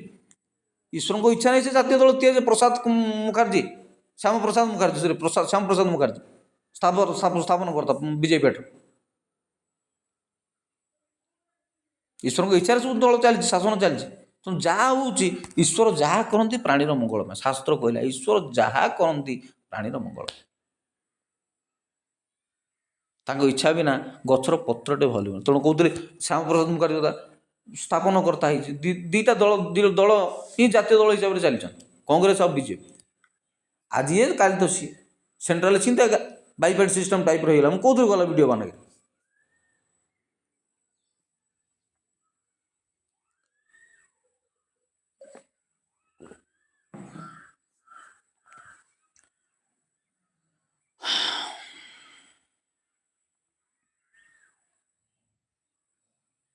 କାହିଁକି ଯେମିତି ସବୁ ହେଉଛି ପରିସ୍ଥିତି ମୁଁ ଜାଣିପାରୁନି। ବଡ଼ ବଡ଼ ଦଙ୍ଗା ସବୁ ହେଲା, ଏଇ କିଛି ବର୍ଷ ଭିତରେ ବହୁତ ଦଙ୍ଗା ହେଲା। ମଣିପୁର ଦଙ୍ଗା, ବାଲେଶ୍ୱର, କଟକ, ଦେଶ ଭିତରେ ମଧ୍ୟ ଛୋଟ ମୋଟ ଦଙ୍ଗା ସବୁ ହେଲା। ଏସବୁ ବିଲକୁଲ ଗ୍ରହଣୀୟ ନୁହଁ, ଗ୍ରହଣୀୟ ନୁହଁ। ଆମେ ସୁଧରିବା ଦରକାର, ଧର୍ମର ଅର୍ଥ ବୁଝିବା ଦରକାର। ଖାଲି ମାରିଦେବା କ'ଣ, ଦେଶଟାକୁ ହିନ୍ଦୁସ୍ତାନ କରିଦେବ ନା କିସ? ସବୁ ପାକିସ୍ତାନ ପଳଉ ନା କିସ? ଆମେ ସବୁ ଆମେରିକା ପଳଉ, ତମେ ସବୁ ହିନ୍ଦୁସ୍ତାନ ରହିଯିବ, ଆଉ ଆମେ ଗୋଟେ ଦେଶ ତିଆରି କରୁନା କିସ? ଏମିତି ସବୁ ହେଉଛ। ବୁଝ ଏ ଭାଇ ଆଗମନ ଆସୁଛି ପାଖେଇ। ଗୀତ ଗୋଟେ ଅଛି, ବୁଝ ଏ ଭାଇ ଆଗମନ ଆସୁଛି ପାଖେଇ, ଯାଅ ତୁମ ନାମ ଲେଖାଇ ଜୀବନ ପୁସ୍ତକେ ଯାଇ। ଗୀତ ଗୋଟେ ଅଛି ଆମର ଖ୍ରୀଷ୍ଟିଆନିଟିରେ। ବୁଝ ଏ ଭାଇ ଆଗମନ ଆସୁଛି ପାଖେଇ। ଆଉ ବେଶୀ ଦିନ ଚାଲିବ ବି ନାହିଁ ଭାଇ। ମୁଁ ତ ଆପଣମାନଙ୍କୁ ନକ୍ସା ଦେଖାଇ ଦେଇଥିଲି ଗଲା ଭିଡ଼ିଓ ମାନଙ୍କରେ, ଯେ କେମିତି ଜନସଂଖ୍ୟା ଆମର କମି କମି ଆସୁଛି। ମୁଁ ଗୋଟେ ଭିଡ଼ିଓରେ କହୁଥିଲି 314 ବ୍ଲକରେ ହାରାହାରି ଟୋଟାଲି ମୋଟାମୋଟି ଭାବରେ 5 ଲକ୍ଷ ପିଲା ବି ନାହାନ୍ତି। ଓଡ଼ିଶା କଥା ଚିନ୍ତା କରାଯାଉ, 5 ଲକ୍ଷ ପିଲା ବି ନଥିବେ। ସମଗ୍ର ସବୁ ଛୋଟ ମୋଟ ସବୁ ପିଲା ମିଶିବା ଯଦି ବି 5-6 ଲକ୍ଷରୁ ବେଶୀ ହେବା ନାହିଁ। 4.5 କୋଟି ଚିଲା ହେଉଛି। ଏବେ ଦେଶର ଜନସଂଖ୍ୟା 145-147 କୋଟି ହେଇଗଲା ବୋଲି ଭାବୁଛ କି ଆମର ଜନସଂଖ୍ୟା ସବୁବେଳେ ବଢ଼ିଯାଉଥିବ? ନାଇଁ, ସେ କଥା ନାହିଁ, ବଢ଼ୁନଥିବ। କାଲି ଗଲା ଭିଡ଼ିଓ ମାନେ କେଉଁଠି ଗୋଟେ କହୁଥିଲି 1080 କୋଟି ହେଇଗଲାଣି ଦେଶର ପୃଥିବୀର ଜନସଂଖ୍ୟା ବି କମିଯିବ। ଆମ ଓଡ଼ିଶା କଥା ଦେଖାଯାଉ, ସେ ବାହାର କଥା ଛାଡ଼। 5 ଲକ୍ଷ 5.5 ଲକ୍ଷ ପିଲା ବି ନାହାନ୍ତି ଆମ ପାଖରେ, ଛୋଟ ପିଲା ବି ନାହାନ୍ତି। ସ୍କୁଲ କଲେଜ ହାଇସ୍କୁଲ ବାଗାରେ ଏତେ ମିଶା ହାଇସ୍କୁଲ ପିଲାଙ୍କୁ ମିଶା ହୁଏ, ହାଇସ୍କୁଲ ୟୁପି ସ୍କୁଲ ପିଲାଙ୍କ ସବୁ ଜନସଂଖ୍ୟା କମି ଆସିଲାଣି। ଆଉ 50-40 ବର୍ଷ ବେଳକୁ କ'ଣ ଥିବ କିଛି ନଥିବ ମୁଁ ଜାଣିନି। ତାପମାତ୍ରା ଯେଉଁଭଳିଆ ହେଲେ ପରିବେଶ ପୁନଶ୍ଚ ପୃଥିବୀ, ପରିବେଶ ପଞ୍ଚାୟତ, କ୍ଲାଇମେଟ୍ ପଞ୍ଚାୟତ, ଏସବୁ ସବୁ ଜାଗାରେ କାର୍ଯ୍ୟକ୍ରମ ସବୁ କରୁଛନ୍ତି ସମ୍ବାଦ ବାଲା ସବୁ। ବିଭିନ୍ନ ଜାଗାରେ କ୍ଲାଇମେଟ୍ ପଞ୍ଚାୟତ, ପରିବେଶ ପଞ୍ଚାୟତ ସବୁ କରୁଛନ୍ତି। ତାର କାରଣ ଲୋକ ପରିବେଶ ମନସ୍କ ହୁଅନ୍ତୁ, ପରିବେଶ ସଚେତନ ହୁଅନ୍ତୁ। କ୍ଲାଇମେଟ୍ ଚେଞ୍ଜ ଗୋଟେ ଭାରି ଭାଇଟାଲ ରୋଲ୍ ପ୍ଲେ କଲାଣି ଆମ ଜୀବନ ଶୈଳୀରେ। ବନ୍ୟା ବାତ୍ୟା ହେଉଛି, ବର୍ଷା ବନ୍ୟା ବାତ୍ୟା ଆମର ଗଜପତିରେ ଯେଉଁଭଳି ମାନେ ପ୍ରଭାବିତ ହେଇଛି, ଚାଷବାସ ଆଉ କହିବାକୁ ନାହିଁ, ପ୍ରବଳ କ୍ଷୟକ୍ଷତି ହେଇଛି। ଗୁଡ଼ାଏ ଲୋକ ମରିଯାଉଛି, ପାହାଡ଼ ମାଟି ଦତଳା ଖସି ବାପ ପୁଅ ଗୁଡ଼ାଏ ଲୋକ ମରିଯାଉଛି। କାରରେ ଭାସିକିରି ଗୋଟେ ଲୋକ ମାରିଛି, ଆଜି ନା କାଲି ସେ ଲୋକଟା ଉଦୟଗିରିରୁ ସେ ଗୋଟେ ନଦୀ ପଠାକୁ ତଳ ଗୋଟେ କ'ଣ ମଶାଣି କଡ଼ରେ ଗୋଟେ ବାହାର ମାନେ କାର ହାତ ଗୋଡ଼ ବାଜିଲେ, ଗାଧୋଇବାକୁ ଯାଇଥିଲେ, ବାଜିକି ସେ ଗାଡ଼ିଟାକୁ ଠାବ କରିକିରି ସେ ଲୋକଟା ବାହାର କରୁଛନ୍ତି ଗାଡ଼ିରୁ। ପ୍ରତାପ ପଣ୍ଡା ସେ ଲୋକର ନାଁ, ମରିଯାଇଛନ୍ତି, ପ୍ରାଣହାନି ହେଇଛି। ମୋହନା ରାୟଗଡ଼ ବହୁତ ଫସଲ କ୍ଷୟକ୍ଷତି ହେଇଛି, ଲୋକ ବି ମରୁଛନ୍ତି, ଭୂସ୍ଖଳନ ହେଇଛି, ମାଟି ଅତଳା ପର୍ବତ ପାହାଡ଼ରୁ ଖସି ସେଇଟା କଳିଙ୍ଗା ଘାଟରେ ମାଟି ଅତଳା ଖସିକିରି ଭୂସ୍ଖଳନ ହେବାର ଚାନ୍ସ ଅଛି ବୋଲି କହୁଛନ୍ତି। ଭୂସ୍ଖଳନ କଳିଙ୍ଗା ଘାଟରେ କହୁଥିଲେ ହଁ, ମୁଁ ପରିବେଶ କଥା କହୁଥିଲି। ପରିବେଶ ଯେଉଁ ପ୍ରାୟ ପରିସ୍ଥିତି ହେଲାଣି, ଲୋକଙ୍କୁ ଆଉ କେତେବେଳେ କ'ଣ ହେଇଯିବ ଠିକଣା ନାହିଁ। ମରୁଡ଼ି ତ ମରୁଡ଼ି, ବନ୍ୟା ତ ବନ୍ୟା, ବାତ୍ୟା ତ ବାତ୍ୟା, କରାଳ ରୂପ ସବୁ ପ୍ରକୃତି ଧାରଣ କରିକି ଆମକୁ ହଇରାଣ କରୁଛି। ଏତେବେଳେ ଆମେ କ'ଣ ସଚେତନ ହେବା, କ'ଣ ହେବା? ସେ ଆମର ଗୋଟେ ଗୀତ ଅଛି, ଭୟଙ୍କର ଦିନ ଆସୁଛି ପାଖେ ନା କ'ଣ ଗୋଟେ ଗୀତ ଗୋଟେ ଆମର ଖ୍ରୀଷ୍ଟିଆନିଟା ଅଛି, ମନେ ପଡ଼ୁଛି ସେ ଗୀତଟା, ଭାରି ଫେମସ୍ ଗୀତଟା, ମୋର ମନେ ପଡ଼ୁଛି, ଛାଡ଼। ସେଭଳିଆ କଥା। ଆମେ ସଚେତନ କ'ଣ ହେବା? ଆମେ ନିଜକୁ କେତେ ସଚେତନ କରିବା ସେ ଚିନ୍ତା ନ କରି ଆମେ ଡେଇଁ ପଡ଼ୁଛନ୍ତି କର୍ଫ୍ୟୁକୁ, ଅମୁକ ଗଣ୍ଡଗୋଳ, ଧର୍ମାନ୍ତରୀକରଣ, ଇଏ ସିଏ ଗଣ୍ଡଗୋଳ, ପିଟାପିଟି, ଦଙ୍ଗା ହଙ୍ଗା।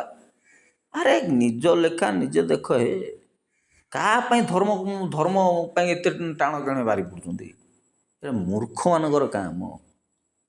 ତମେ ନିଜେ ସ୍ୱର୍ଗକୁ ଯିବ ପ୍ରଚାର, ତମେ ନିଜେ ପଚାର ମନକୁ ପଚାର, ଭାଇ ମୁଁ ସ୍ୱର୍ଗକୁ ଯିବି? ମୁଁ ନିୟମ ମାନୁଛି? ମୁଁ ନିୟମ କରୁଛି? ମୁଁ ନିୟମ ମାନୁଛି କି? ମୁଁ ଭଲ କ'ଣ ମନ୍ଦ କ'ଣ ଖରାପ କ'ଣ ନିଶା ଦ୍ରବ୍ୟ ସବୁ ଜିନିଷଠୁ ମୁଁ ଦୂରେଇକି ରହୁଛି କି? ମୁଁ ଭଲ ମନ୍ଦ କାମ କରୁଛି, ଠକ ମିଛ ମାୟା କରୁନି? ମୁଁ ସରଳ କାମ କରୁଛି କି? ମୋ ଅନ୍ତଃକରଣ ସରଳ ଅଛି? ଏ କଥା ପଚାରୁନ। ଧର୍ମ ରକ୍ଷା ପରେ ହେବ, ଧର୍ମ କରିବା ଲୋକ କରିବ।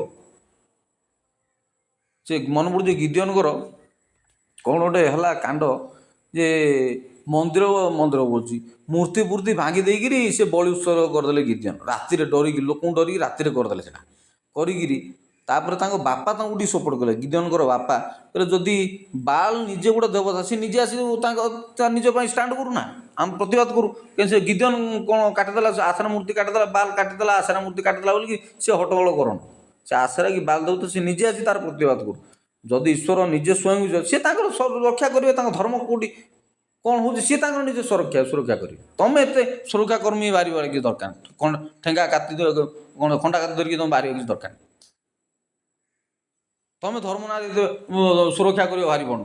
ତମେ ନିଜେ ତ ସୁରକ୍ଷିତ ନୁହଁ। ତମେ କ'ଣ ସବୁ ଚକ୍ରବର୍ତ୍ତୀ? ତମେ ସବୁ ଖଣ୍ଡା କାତି ଗୋଟେ ଧରିକିରି, ଗୁଳିଗୋଳା ସବୁ ଧରିକିରି, ବୋମା ଫାଇଟିଂ, ତମେ ଚକ୍ରବର୍ତ୍ତୀ କି? ଭାଇ ଅହମ୍ମଦାବାଦରେ କ'ଣ ହେଲା, ଗୋଟା ଫ୍ଲାଇଟ୍ ସିଧା ଉଡ଼ିଗଲା। ଗୋଟା ଫ୍ଲାଇଟ୍ ଛୁଁ କିନା ଉଡ଼ିଗଲା, ଛୁଁ ମନ୍ତର ହେଇଗଲେ। ଦୁଇଟା ଯାକ ଇଞ୍ଜିନ୍ ଫେଲ୍ ହେଲା, ଉପରକୁ 800 ଫୁଟ 1200 ଫୁଟ ଉପରକୁ ଉଠିଲେ, ସବୁ ସ୍ୱାହା ଓମ୍ ସ୍ୱାହା ହେଇଗଲେ। କ'ଣ ହେଲା? ସେ ଅହମ୍ମଦାବାଦରେ, ଗୁଜୁରାଟରେ କ'ଣ ହେଲା? 265 270 ଲୋକ ଓମ୍ ସ୍ୱାହା ହେଲେ। ଦୋଷ କାହାକୁ ଦେବ? କାଲି କହୁଥିଲି ପରା, ପ୍ରାଣୀର ଭଲ ମନ୍ଦ ପୁଣି ମରଣ କାଳେ ତାହା ଜାଣି। ସେ ଭିତରେ ବିଜୟ ରୂପାଣୀ ଥିଲେ, ବିଜୟ ରୂପାଣୀ ମୁଖ୍ୟମନ୍ତ୍ରୀ, ପୁଣି ପୂର୍ବତନ ମୁଖ୍ୟମନ୍ତ୍ରୀ, ପୁଣି ପ୍ରାଣୀର ଭଲ ମନ୍ଦ ପୁଣି ମରଣ କାଳେ ତାହା ଜାଣି। କ'ଣ ତାଙ୍କ ଭିତରେ ସବୁ ପଶିଛନ୍ତି, କ'ଣ ତାଙ୍କ ମନ ଭିତରେ ଭାବୁଛନ୍ତି, କ'ଣ ତାଙ୍କ ଚିନ୍ତାଧାରା ରଖିଛନ୍ତି, ଏମିତି ସ୍ୱାହା ହେଉଛନ୍ତି।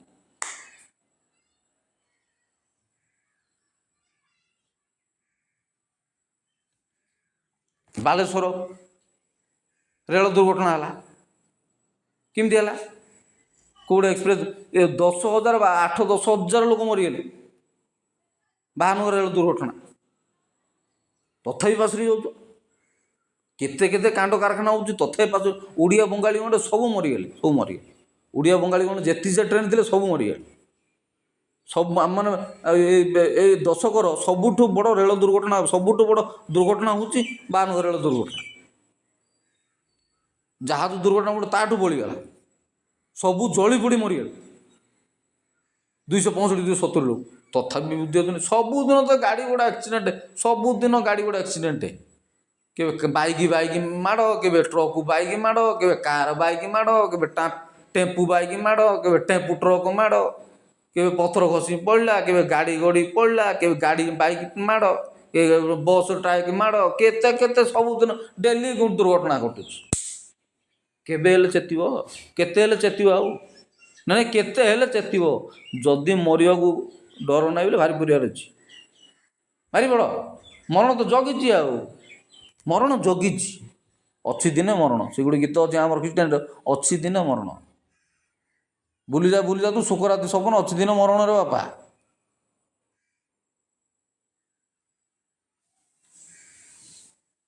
କେତେ କହିଲେ ବୁଝିବ? କେତେ କହିଲେ ବୁଝିବ? ବାରାଣାସୀରେ ଆଜି ନା କାଲି ଖବର ଦେଖୁଥିଲି, ତାଙ୍କ ସେ ଉପର ଦେଇ ରୋପ୍ ଦେଇକିରି ଗୋଟେ ନେଉଛନ୍ତି। ତାଙ୍କ ରୋପ୍ ମାନେ ରୋପ୍ ଦେଇକି ସେ କ'ଣ ଗୋଟେ ବୋଲୁନାହାନ୍ତି କି, ଉପରେ ରୋପ୍ ଦେଇକିରି ସେ କାର୍ ଭଳିଆ ଗୋଟେ ବସେଇକି ନେଉଛନ୍ତି। ଏ କାହାଣୀଟା ଏ କଥାଟା ମୁଁ ଗଲା ବର୍ଷ ବୋଧେ କେବେ ଗୋଟେ କହିଥିବି। ଏଇଟା କନକ ନ୍ୟୁଜ୍ରେ ଥରେ ବାଜିଥିଲା ଏ ଘଟଣାଟା, ଯେ କେମିତି ରୋପ୍ ମାଧ୍ୟମରେ ଟ୍ରାଫିକ୍ ସମସ୍ୟା ଯେଉଁ ବହୁତ ହେଇଯାଉଛି ତଳ ରୋଡ଼ ରାସ୍ତାରେ, ତେଣୁ ରୋପ୍ ବେର୍ ଦେଇକିରି ଲୋକମାନଙ୍କୁ ଯିବା ଆସିବା ଯାତାୟାତ କରିବାକୁ ସୁବିଧା କରିବା ପାଇଁ ଗୋଟେ ଦେଶ, କେଉଁଠି ଦେଶର କଥା କାଢ଼ିଥିଲେ ମନେ ପଡ଼ୁନି। କନକ ନ୍ୟୁଜ୍ରେ ମୁଁ ଦେଖେ। ମୋର ଡାଟା ଏବେ ବହୁତ କମ୍ ରହୁଛି ତ ମୁଁ ବ୍ରାଉଜିଂ କରି ମାନେ ଫେସବୁକ୍ ବଗେରା ଚଲେଇବୁନି। ଏବେ କନକ ନ୍ୟୁଜ୍ ଓଟିଭି ବାଲା ମୋତେ ସବୁବେଳେ ନ୍ୟୁଜ୍ ଦେଉନାହାନ୍ତି ପରା। ସେ ଫେସବୁକ୍ରେ ବଜାଉନାହାନ୍ତି, ଦେଉନାହାନ୍ତି, ଛାଡ଼ୁନାହାନ୍ତି। ୟା କେଉଁଠି ଛାଡ଼ୁଛନ୍ତି ନା ମୁଁ ଜାଣୁନି। ନହେଲେ ଫେସବୁକ୍ରେ ସବୁବେଳେ ପ୍ରାୟ ଆସେ। ଏ 2 ବର୍ଷ 3 ବର୍ଷ ତଳ, 2 ବର୍ଷ 3 ବର୍ଷ ତଳ କଥା। ବାରାଣାସୀରେ ସେ ଗୋଟେ ପ୍ରୋଜେକ୍ଟ ଚାଲିଛି 825 ନା 826 କୋଟି ଟଙ୍କାରେ ଗୋଟେ ପ୍ରୋଜେକ୍ଟ ଚାଲିଛି। ସେଟା ସରି ଆସିଲାଣି। ତାକୁ ଟ୍ରାଏଲ୍ ଏରର୍ ମେଥଡ଼ରେ ଗୋଟେ କରିଛନ୍ତି, ଟ୍ରାଏଲ୍ କରିଛନ୍ତି, ଆଜି ନା କାଲି କରିଛନ୍ତି। ଖବର ଆସିଥିଲା ସେଇଟା, ଏ ଖବର ବାହାରିଥିଲା ସମାଜ ପେପରରେ, ଯେ କେମିତି ରୋପିଂ ବେଳେ ଟ୍ରାଫିକ୍ ସମସ୍ୟାକୁ କରୁଛି। ଟ୍ରାଫିକ୍ ଯେଉଁଭଳି ହେଲାଣି, ଗାଡ଼ି ଗୁଡ଼ା ଯେଉଁଭଳି ହେଲାଣି, ରାସ୍ତାଘାଟ ହେଉଛି ଆଜିକା ଡେଟ୍ରେ ମରଣ ଯନ୍ତା। ମରଣ ଯନ୍ତା ରାସ୍ତାଘାଟ ହେଉଛି ଆଜିକା ଡେଟ୍ରେ ମରଣ ଯନ୍ତା। ମଣିଷ କିଛି ନ କରିବି, ଖାଲି ଠିଆଟା ବି ହେଇଥିବ, ଆଜି ମାଡ଼ କରିଦେଇ ପଳେଇବେ ଗାଡ଼ିଟା। ସେଇଭଳିଆ ମରଣ ଯନ୍ତା ହେଇଗଲାଣି ଆଜିକା ଡେଟ୍।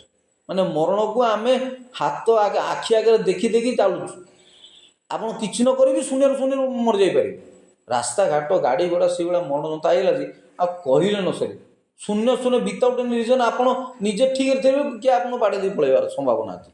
ମଦ ପିଇକି ଆଜି ଆପଣଙ୍କୁ ବାଡ଼େଇ ଦେଇ ପଳେଇବା, ମରିଗଲା ପରେ ଆଉ କ'ଣ କରିପାରିବେ ଆପଣ? ଗାଡ଼ି ଆକ୍ସିଡେଣ୍ଟ ସାଧାରଣ କଥା।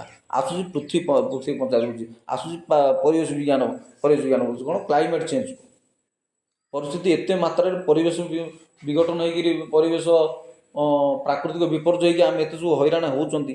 ଏ କଥା ଗୁଡ଼ା କାହା ମଗଜକୁ ଜୁଟୁ ନାହିଁ ବୋଧେ, କିଏ ଜାଣୁନାହାନ୍ତି। କେତେ କହିଲି ମୁଁ, ପ୍ରାକୃତିକ ବିପର୍ଯ୍ୟୟ କରାଳ ରୂପ ନେଉଛି ପ୍ରକୃତି। ସିଆଡ଼ୁ ଉତ୍ତରାଖଣ୍ଡ ଆଉ କେଉଁ ଉତ୍ତର ଭାରତ, ନର୍ଥ ଇଣ୍ଡିଆରେ ସବୁ ବିଭିନ୍ନ ପ୍ରକାର ବର୍ଷା, ବନ୍ୟା, ବାତ୍ୟା, ମରୁଡ଼ି ହେଇକିରି ଭୂସ୍ଖଳନ, ମରୁଡ଼ି ହେଉଛି, ଭୂସ୍ଖଳନ ହେଇକିରି ଯେଉଁ ପ୍ରକାର ଅବସ୍ଥା କହିହେବନି। କାଶ୍ମୀର, ଜାମ୍ମୁ କାଶ୍ମୀର କୁଆଡ଼େ ଆଉ କହିଲେ ନ ସରେ। ଭୂସ୍ଖଳନ ହେଇକି ସବୁ ମାଟି ଅତଡ଼ା ଖୋଜୁଛି, ଧ୍ୱଂସ ବିଧ୍ୱଂସ ହେଇଗଲା। ଗୋଟେ ଗାଁ ପୁରା ଛାରକାର କରିଦେଲେ ମାଟି ଅତଡ଼ା ହେଇକି। ଏଇ ଗଲା ତ ଏଇ କିଛି ଦିନ ତଳେ ତ ଉତ୍ତରାଖଣ୍ଡରେ ସେ ଗୋଟେ ଗାଁ ଗୋଟେ ମନେ ପଡ଼ୁନି ମୋର। ତଥାପି ହେଜ ନାହିଁ, ତଥାପି ବୁଦ୍ଧି ପଶୁନାହିଁ। ଆରେ ଟିକେ ସୁଖ ଭାଇ, ଟିକେ ବୁଝ ଭାଇ। ଈଶ୍ୱର ବୋଲି ଜଣେ ଅଛନ୍ତି, ସେ ସବୁ କରୁଛନ୍ତି। କରାଉଥାଏ ମୁଇଁ, ମୋ ବିନୁ ଅନ୍ୟ ଗତି ନାହିଁ। ଆମେ ଛାର ମଣିଷ କୁଆଡ଼ିକି ଯିବା? କୁଆଡ଼ିକି ଯିବା? ଗୋଟେ ଗୀତ ଅଛି, କହ କିସ ବୋଲି ଉତ୍ତର ଦେବ ସେଦିନ, କହ କିସ ବୋଲି ଉତ୍ତର ଦେବ ସେଦିନ। କିଛି ଆଉ ଉତ୍ତର ଦେଇପାରିବ ନାହିଁ, ପ୍ରଥମ କଥା। ଦ୍ୱିତୀୟତଃ କେଉଁଠାରେ ଥାଇ ଯାଇ ତମେ ଲୁଚିବ ବୋଲି ଗୋଟେ କଥା ଅଛି, ଗୋଟେ ଗୀତ ଅଛି, କେଉଁଠାରେ ଯାଇ ତମେ ଲୁଚିବ। କେଉଁଠି ଯାଇ ଲୁଚିଲା ରକ୍ଷା କରିପାରିବ ନାହିଁ। ପାହାଡ଼ ପର୍ବତ ମଧ୍ୟ ଘୋଡ଼େଇକି ରଖ ବୋଲି ରଖିପାରିବେନି ତାଙ୍କେ। ପାତ୍ର ମନ୍ତ୍ରୀ ଯାଇକିରି ଗୋଟେ ପ୍ରଚାର ଗୋଟେ ଆମର ଆଜ୍ଞା ଜଣେ କହୁଥିଲେ 2-3 ବର୍ଷ ତଳେ, ପାତ୍ର ମନ୍ତ୍ରୀ ଲୁଚିବେ ଗୁମ୍ଫାରେ ଯାଇକିରି, ପାତ୍ର ମନ୍ତ୍ରୀ। ସେଭଳି ଭୟଙ୍କର ଦିନ ସବୁ ଆସିବ। ଆପଣ ଟିକେ ବୁଝନ୍ତୁ କାହିଁ ଏମିତି ହେଉଛନ୍ତି। ରାମ ରାଜ୍ୟ ପ୍ରତିଷ୍ଠା କରିବା, କେମିତି ଶାନ୍ତିରେ ବଞ୍ଚିବା ସେ ଚିନ୍ତା କରିବା ନା। 24 ଘଣ୍ଟା ଡେଲି ଦଙ୍ଗା ହଙ୍ଗା, ପିଟା ପିଟି, ମରାମରି, ହଣା କଟା, ଏ ରାଜନୀତି, ଅମୁକ ନୀତି ସମୁକ ନୀତି, ବଜରଙ୍ଗ ଦଳ, ଧର୍ମାନ୍ତୀକରଣ, ଇଏ ଦଳ ସିଏ ଦଳ, ଠେଙ୍ଗା ବାଡ଼ି, ଏ ଯୀଶୁ ଜୟ ଯୀଶୁ, ଜୟ ଶ୍ରୀରାମ, କାହିଁ ଏମିତି ହେଉଛ? ଭକ୍ତି ଭଗବାନ ଗୋଟେ ଅଲଗା ଜାଗାରେ, ଆଉ ଏ ଦଙ୍ଗା ହାଙ୍ଗାମା ଆଉ ଗୋଟେ ଅଲଗା ଜାଗାରେ। ମୋ ଭକ୍ତି ମୋ ଭଗବାନ ମୋ ଘର ମୋ ମନ ଭିତରେ ନା, ମୋ ହୃଦୟ ଭିତରେ। ମୁଁ ମନେ ମନେ କାହାକୁ ଡାକୁଛି ସେ ପ୍ରଭୁ ଜାଣୁଥିବ ସେ କଥା।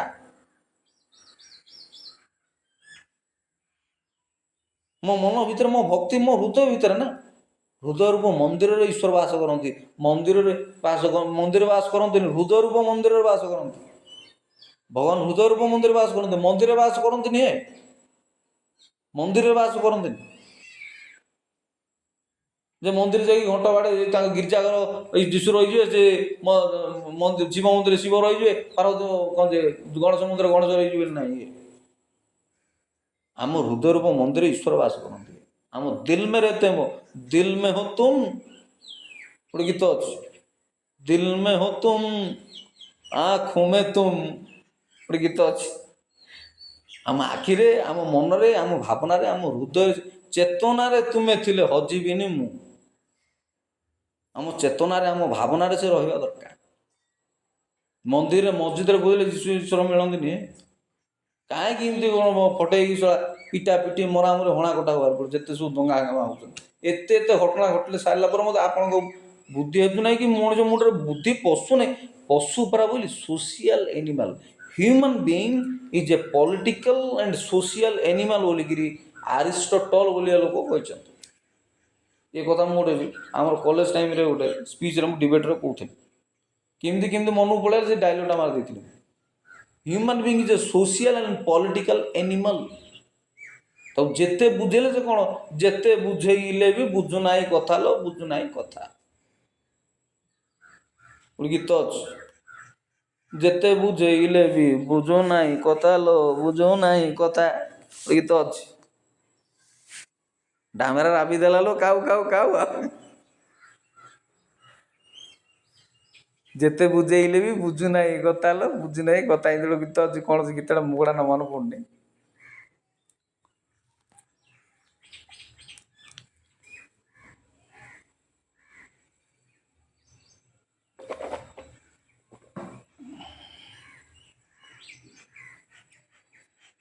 କୃଷ୍ଣ ଗୀତଙ୍କର କ'ଣ ଯେ କହ୍ନେୟାଲାଲଙ୍କ ଉପରେ ଗୋଟେ ବଢ଼ିଆ ଭଜନଟେ ବୋଧେ ଅଛି ଆମ ଓଡ଼ିଆରେ। ସେ ଗୀତଟା ମୋର ମନେ ପଡ଼ୁନି। କେତେ ବୁଝେଇଲେ ବି ବୁଝୁନାହିଁ ଜମାର ନା, ବୁଝୁନାହିଁ କଥା ଲୋ, ବୁଝୁନାହିଁ କଥା, ଗୋଟେ ଗୀତ ଅଛି। ତାର ଗୋଟେ ଲାଇନ୍ ମନେ ପଡ଼ୁଛି ମୋର, ମୁଖଡ଼ାଟା ମନେ ପଡ଼ୁନି। କେତେ ବୁଝେଇଲେ ବି ବୁଝନ୍ତୁ, ମୁଁ ଯେତେ କହିଲେ ଭାଗବତ, ତୋଷ ନଇଲା ମୋର ଚିତ୍ତ, ଯେତେ ମାଠିବୁ ମାଠେ ମୁଁ ସେଇ ଦରବୁଡ଼ା କାଠେ। ଯେତେ କଅଁଳେଇକି କହିଲେ ଘଷି ହେଉଛି ତା, କଅଁଳେଇକି କହିଲେ ଘଷି ହେଉଛି। ରାଗିକି ଗଲେ ଫୁଟାଣି ମାରୁଛି ଲୋକଟା, କିଛି କରିପାରିବନି, ଖାଲି ଫୁଟାଣି ମାରୁଛି। ଫୁଟଣ ଛଡ଼େ ଦୂରେ ଅପା। ଟିକେ ରାଗିଲେ ତୁ ଏତେ ରାଗିଯିବୁ, କ'ଣ ପାଇଁ ରାଗୁ କି, କ'ଣ ମତଉଛୁ ଆମକୁ? କଅଁଳେଇକି କହିଲେ ଘଷି ହେଉଛି, ଘଷି ହେଉଛି। ସେଥିପାଇଁ ଯୀଶୁ ଗୋଟେ କଥା କହିଲେ ବାଇବଲରେ, ଆମେ ଏ ଯୁଗର ଲୋକମାନଙ୍କୁ କାହା ସହିତ ସମାନ କରିବା? ସେମାନେ ଏମିତି କହନ୍ତି, ଆମେ ବଇଁଶୀ ବଜେଇଲୁ ତମେ ନାଚିଲନି, ଆମେ ବଇଁଶୀ ବଜେଇଲୁ ତମେ ନାଚିଲନି, ଆମେ ଛାତିରେ ବାଡ଼ିଲୁ ତମେ କାନ୍ଦିଲନି ନାହିଁ। ବୋଲେ ତାଙ୍କ ଇଚ୍ଛାରେ ତମେ ଚାଲିବ, ତାଙ୍କୁ ଯେମିତି କଲେ ତମେ ସେମିତି ହବ, ମରିଯିବ ଲାଷ୍ଟକୁ ତମେ। ଆମେ ବଇଁଶୀ ବଜେଇଲା ତମେ ନାଚିବାର ଅଛି ଥେଇକିରି, ଆମେ ଛାତିରେ ବାଡ଼ିଲୁ ତମେ କାନ୍ଦିବାର ଅଛି। ଏ ଯୁଗର ଲୋକମାନଙ୍କୁ କାହା ସହିତ ସମାଧାନ କରିବା? ଯୀଶୁ କହିଲେ, ଯୌନ ଆସିକି ଜଙ୍ଗଲରେ ରହିଲେ, ଜଙ୍ଗଲରେ ସେ ମଧୁମେହ ନା କ'ଣ ଖାଇକିରି କ'ଣ ଚର୍ମ ପଟିଆ ସବୁ ପିନ୍ଧିକିରି ବୁଲେ। ତାଙ୍କୁ ଭୂତ ଲାଗିଛି, ତାକୁ ଭୂତ ଲାଗିଛି, ତାକୁ ଭୂତ ଲାଗିଛି ରେ, ସେ ଜଙ୍ଗଲରେ ବୋଧେ ଭୂତ ଲାଗିଛି। ଆଉ ମନୁଷ୍ୟ ପୁତ୍ର ଅଛି ଏ ଘରେ ସେ ଘରେ ପାପିଆଙ୍କ ସହିତ ବସିଲେ ଉଠିଲେ, ଭାତୁଆଟା ମୁଁ ଏଗୁଡ଼ା ପକ୍କା ପେଟୁକ ଭାତୁଆଟା ଏଗୁଡ଼ା। क्या कहोगे तुम बोलो जरा, लोगों को क्या कहोगे? ଯୀଶୁ ସମସ୍ତଙ୍କୁ ମିଶିକି ବୋଲେ କହିଲେ, ଏ ଭାତୁଆଟା ପର ଭାତୁଆଟା ଆମ, ଏ ପର ଭାତୁଆଟା ପରଲୋକରୁ ଖାଇକିରି ବୁଲୁଛି, ପେଟୁ ଭାତୁଆ ଏଇଟା, ପେଟୁକ ଇଏ। আর যখন জঙ্গলে বুললে লোক মিশলেন উঠলেন উঠলেন তো আগে ভূত লাগাচ্ছে, আগে আগে ভূত লাগাচ্ছে।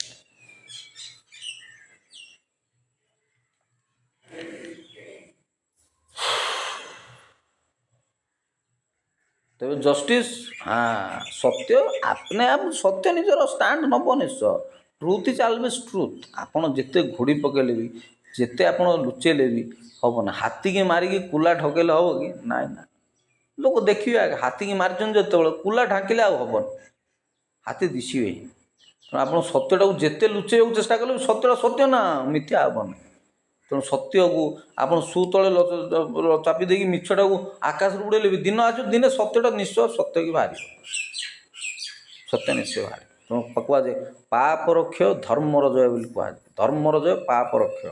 ପାପ ସବୁବେଳେ କ୍ଷୟ ପାଇବ, ଧର୍ମ ସବୁବେଳେ ଜୟ ପାଇବ। ଧର୍ମର ଜୟ ପାଇବ, ପାପର କ୍ଷୟ ଆଗା ହେବ। ଏକଥା ଆପଣମାନେ ବୁଝନ୍ତୁ, ହେଜନ୍ତୁ। ଘଟଣା ପରେ ଘଟଣା ଏତେ ତୁମ୍ବି ତୋଫାନ ହେଇଯାଉଛି। କଟକରେ କର୍ଫ୍ୟୁଟା ମୋତେ ଭାରି ମନ ଖରାପ ଲାଗିଲା, ଭାରି ମନ ଖରାପ। କଟକ ଭଳିଆ ଜାଗାରେ ଗୋଟେ କର୍ଫ୍ୟୁ ହେବ? କଟକ ସହର ଧବଳ ଟକର। ଗୋଟେ ବଢ଼ିଆ ଗୀତ ଅଛି, ଶୁଣିଛୁ ମାନଙ୍କର ଗୋଟେ ଗୀତଟା, କେଉଁଟେ ଫିଲ୍ମଟା, କଟକ ଫିଲ୍ମଟା, କଟକ ବୋଲି ଫିଲ୍ମ ବି ଗୋଟେ ଅଛି। ସେ ଫିଲ୍ମର ଗୀତଟା ମୋର ମନେ ପଡ଼ୁନି, ଭାରି ବଢ଼ିଆ ବଢ଼ିଆ ଷ୍ଟାଇଲିସ୍ ଗୀତ ଗୋଟେ, ଜବରଦସ୍ତ ଗୀତ ଗୋଟେ ସେଟା, କଟକ ଗୀତଟା ମନେ ପଡ଼ୁନି ମୋର। ହଉ ଛାଡ଼ନ୍ତୁ। ୟା ସହିତ ଏବେ ତ ନୂଆପଡ଼ା ଇଲେକ୍ସନ୍ ଅଛି। ନୂଆପଡ଼ା ଇଲେକ୍ସନ୍ ତାତେ ଟିକେ ଲାଗିଛି। ଆଜି ବୋଧେ ମୁଖ୍ୟମନ୍ତ୍ରୀ ମହୋଦୟ ଯିବେ ସେଠିକି। ତା ବାଦ ପୁଣି ଆଜି ଏକା କଂଗ୍ରେସ ଲୋକ ମଧ୍ୟ ସେଠି ରାଲି କରୁଛନ୍ତି। ଆରେ ତାଙ୍କର ସରିଲେ ଆମେ କଲେ ହେବନି? ଆଜି ତାଙ୍କେ ବି ଲାଗିବେ, ତମର ସିଆଡ଼େ ମୁଖ୍ୟମନ୍ତ୍ରୀ ଯିବେ ତ ଆମର ଇଆଡ଼େ ପ୍ରଧାନମନ୍ତ୍ରୀ ଯିବେ ଭଳିଆ କଥା ତାଙ୍କର। ଆରେ ତାଙ୍କର ମୁଖ୍ୟମନ୍ତ୍ରୀ ଆଇଛନ୍ତି, ଅବଶ୍ୟ ଇଲେକ୍ସନକୁ ଆଖି ଆଗରେ ରଖିକି ସିଏ ଟିକେ ଉଦ୍ଘାଟନ ବାଗାରେ କରିବେ, ଟିକେ ନୂଆ ଜିନିଷ ଶୁଭ ଫୁଭ ଦେବେ, ଟିକେ ଦେଲେ ନା ଲୋକଙ୍କର ଟିକେ ତାଙ୍କ ମାର୍କେଟ ସିଏ କରିଯାଉଛନ୍ତି। ଆମେ କାଲି କଲେ ହେବ ନା? ଆଜି ଆଜ୍ଞା ଆମେ କରିବାର ଅଛି। ଏଇ ତ ମୂର୍ଖ ବୁଦ୍ଧି ତ ଏଇଟା। ଆଜି ଆଜ୍ଞା ସେ କଂଗ୍ରେସ ଲୋକମାନେ ରାଲି କରିବେ। ଏତା ଆଜ୍ଞା ମୂର୍ଖାମି। ଆଉ ଭସାଣି କରିବାକୁ ଯାଇକିରି କଟକ ଭୁବନେଶ୍ୱରରେ କେଉଁ ଗୋଟେ ନଦୀ ନୁଦାରେ 14-15 ଲୋକ ମରିଗଲେ ବୋଲି 2 ଦିନ ତଳେ ମୁଁ ଖବର ପାଇଲି। 14-15 ଲୋକ ମରିଗଲେ। ଭସାଣି ହେଉ, ଭସାଣିରେ ଭାସି ନ ଯାଉ କି ଗଣ୍ଡଗୋଳରେ ବାଡ଼େଇ ନ ହେଉ, ମିଶି ନ ଯାଉ। ଭସାଣିରେ ଭାସି ନ ଯାଉ କି ଗଣ୍ଡଗୋଳରେ ମିଶି ନ ଯାଉ, ମାତି ନ ଯାଉ, ବରଂ ଭସାଣିଟା ଆମ ମନରୁ ସବୁ ପାପ, ଅଧର୍ମ, କୁକର୍ମ, କଳ୍ପନା, କୂଟ, ଚକ୍ରାନ୍ତ, ପାପ, ଅନ୍ୟାୟ, ଅନୀତି, ଦୁର୍ନୀତି ଏସବୁ ଜିନିଷକୁ ଆମେ ସେ ବିସର୍ଜନ ମୂର୍ତ୍ତି ସହିତ ଭସେଇ ଦେବାକୁ ପଡ଼ିବ। ଯାରେ ମୋର ଭାସି ଯା ନୌକା ମୋର ଭାସି ଯା ବୋଇଲା ବେଳେ ଗୀତ କରିକିରି ଆପଣଙ୍କୁ ଭସେଇ ଦେବାକୁ ପଡ଼ିବ। ନୌକା ମୋର ଭାସି ଯା, ଗୋଟେ ଗୀତ ଅଛି, ପୁରୁଣା ଗୀତ। ଯେତେବେଳେ ଭସେଇ ଦେବାକୁ ପଡ଼ିବ, ଆମର ପାପ ଅଧର୍ମ ସବୁ ଜିନିଷକୁ ନୌକାରେ ଭସେଇ ଦେବାକୁ ପଡ଼ିବ। ହଉ, ଏତିକି ସହିତ ରହୁଛି। ବହୁତ ବହୁତ ଧନ୍ୟବାଦ।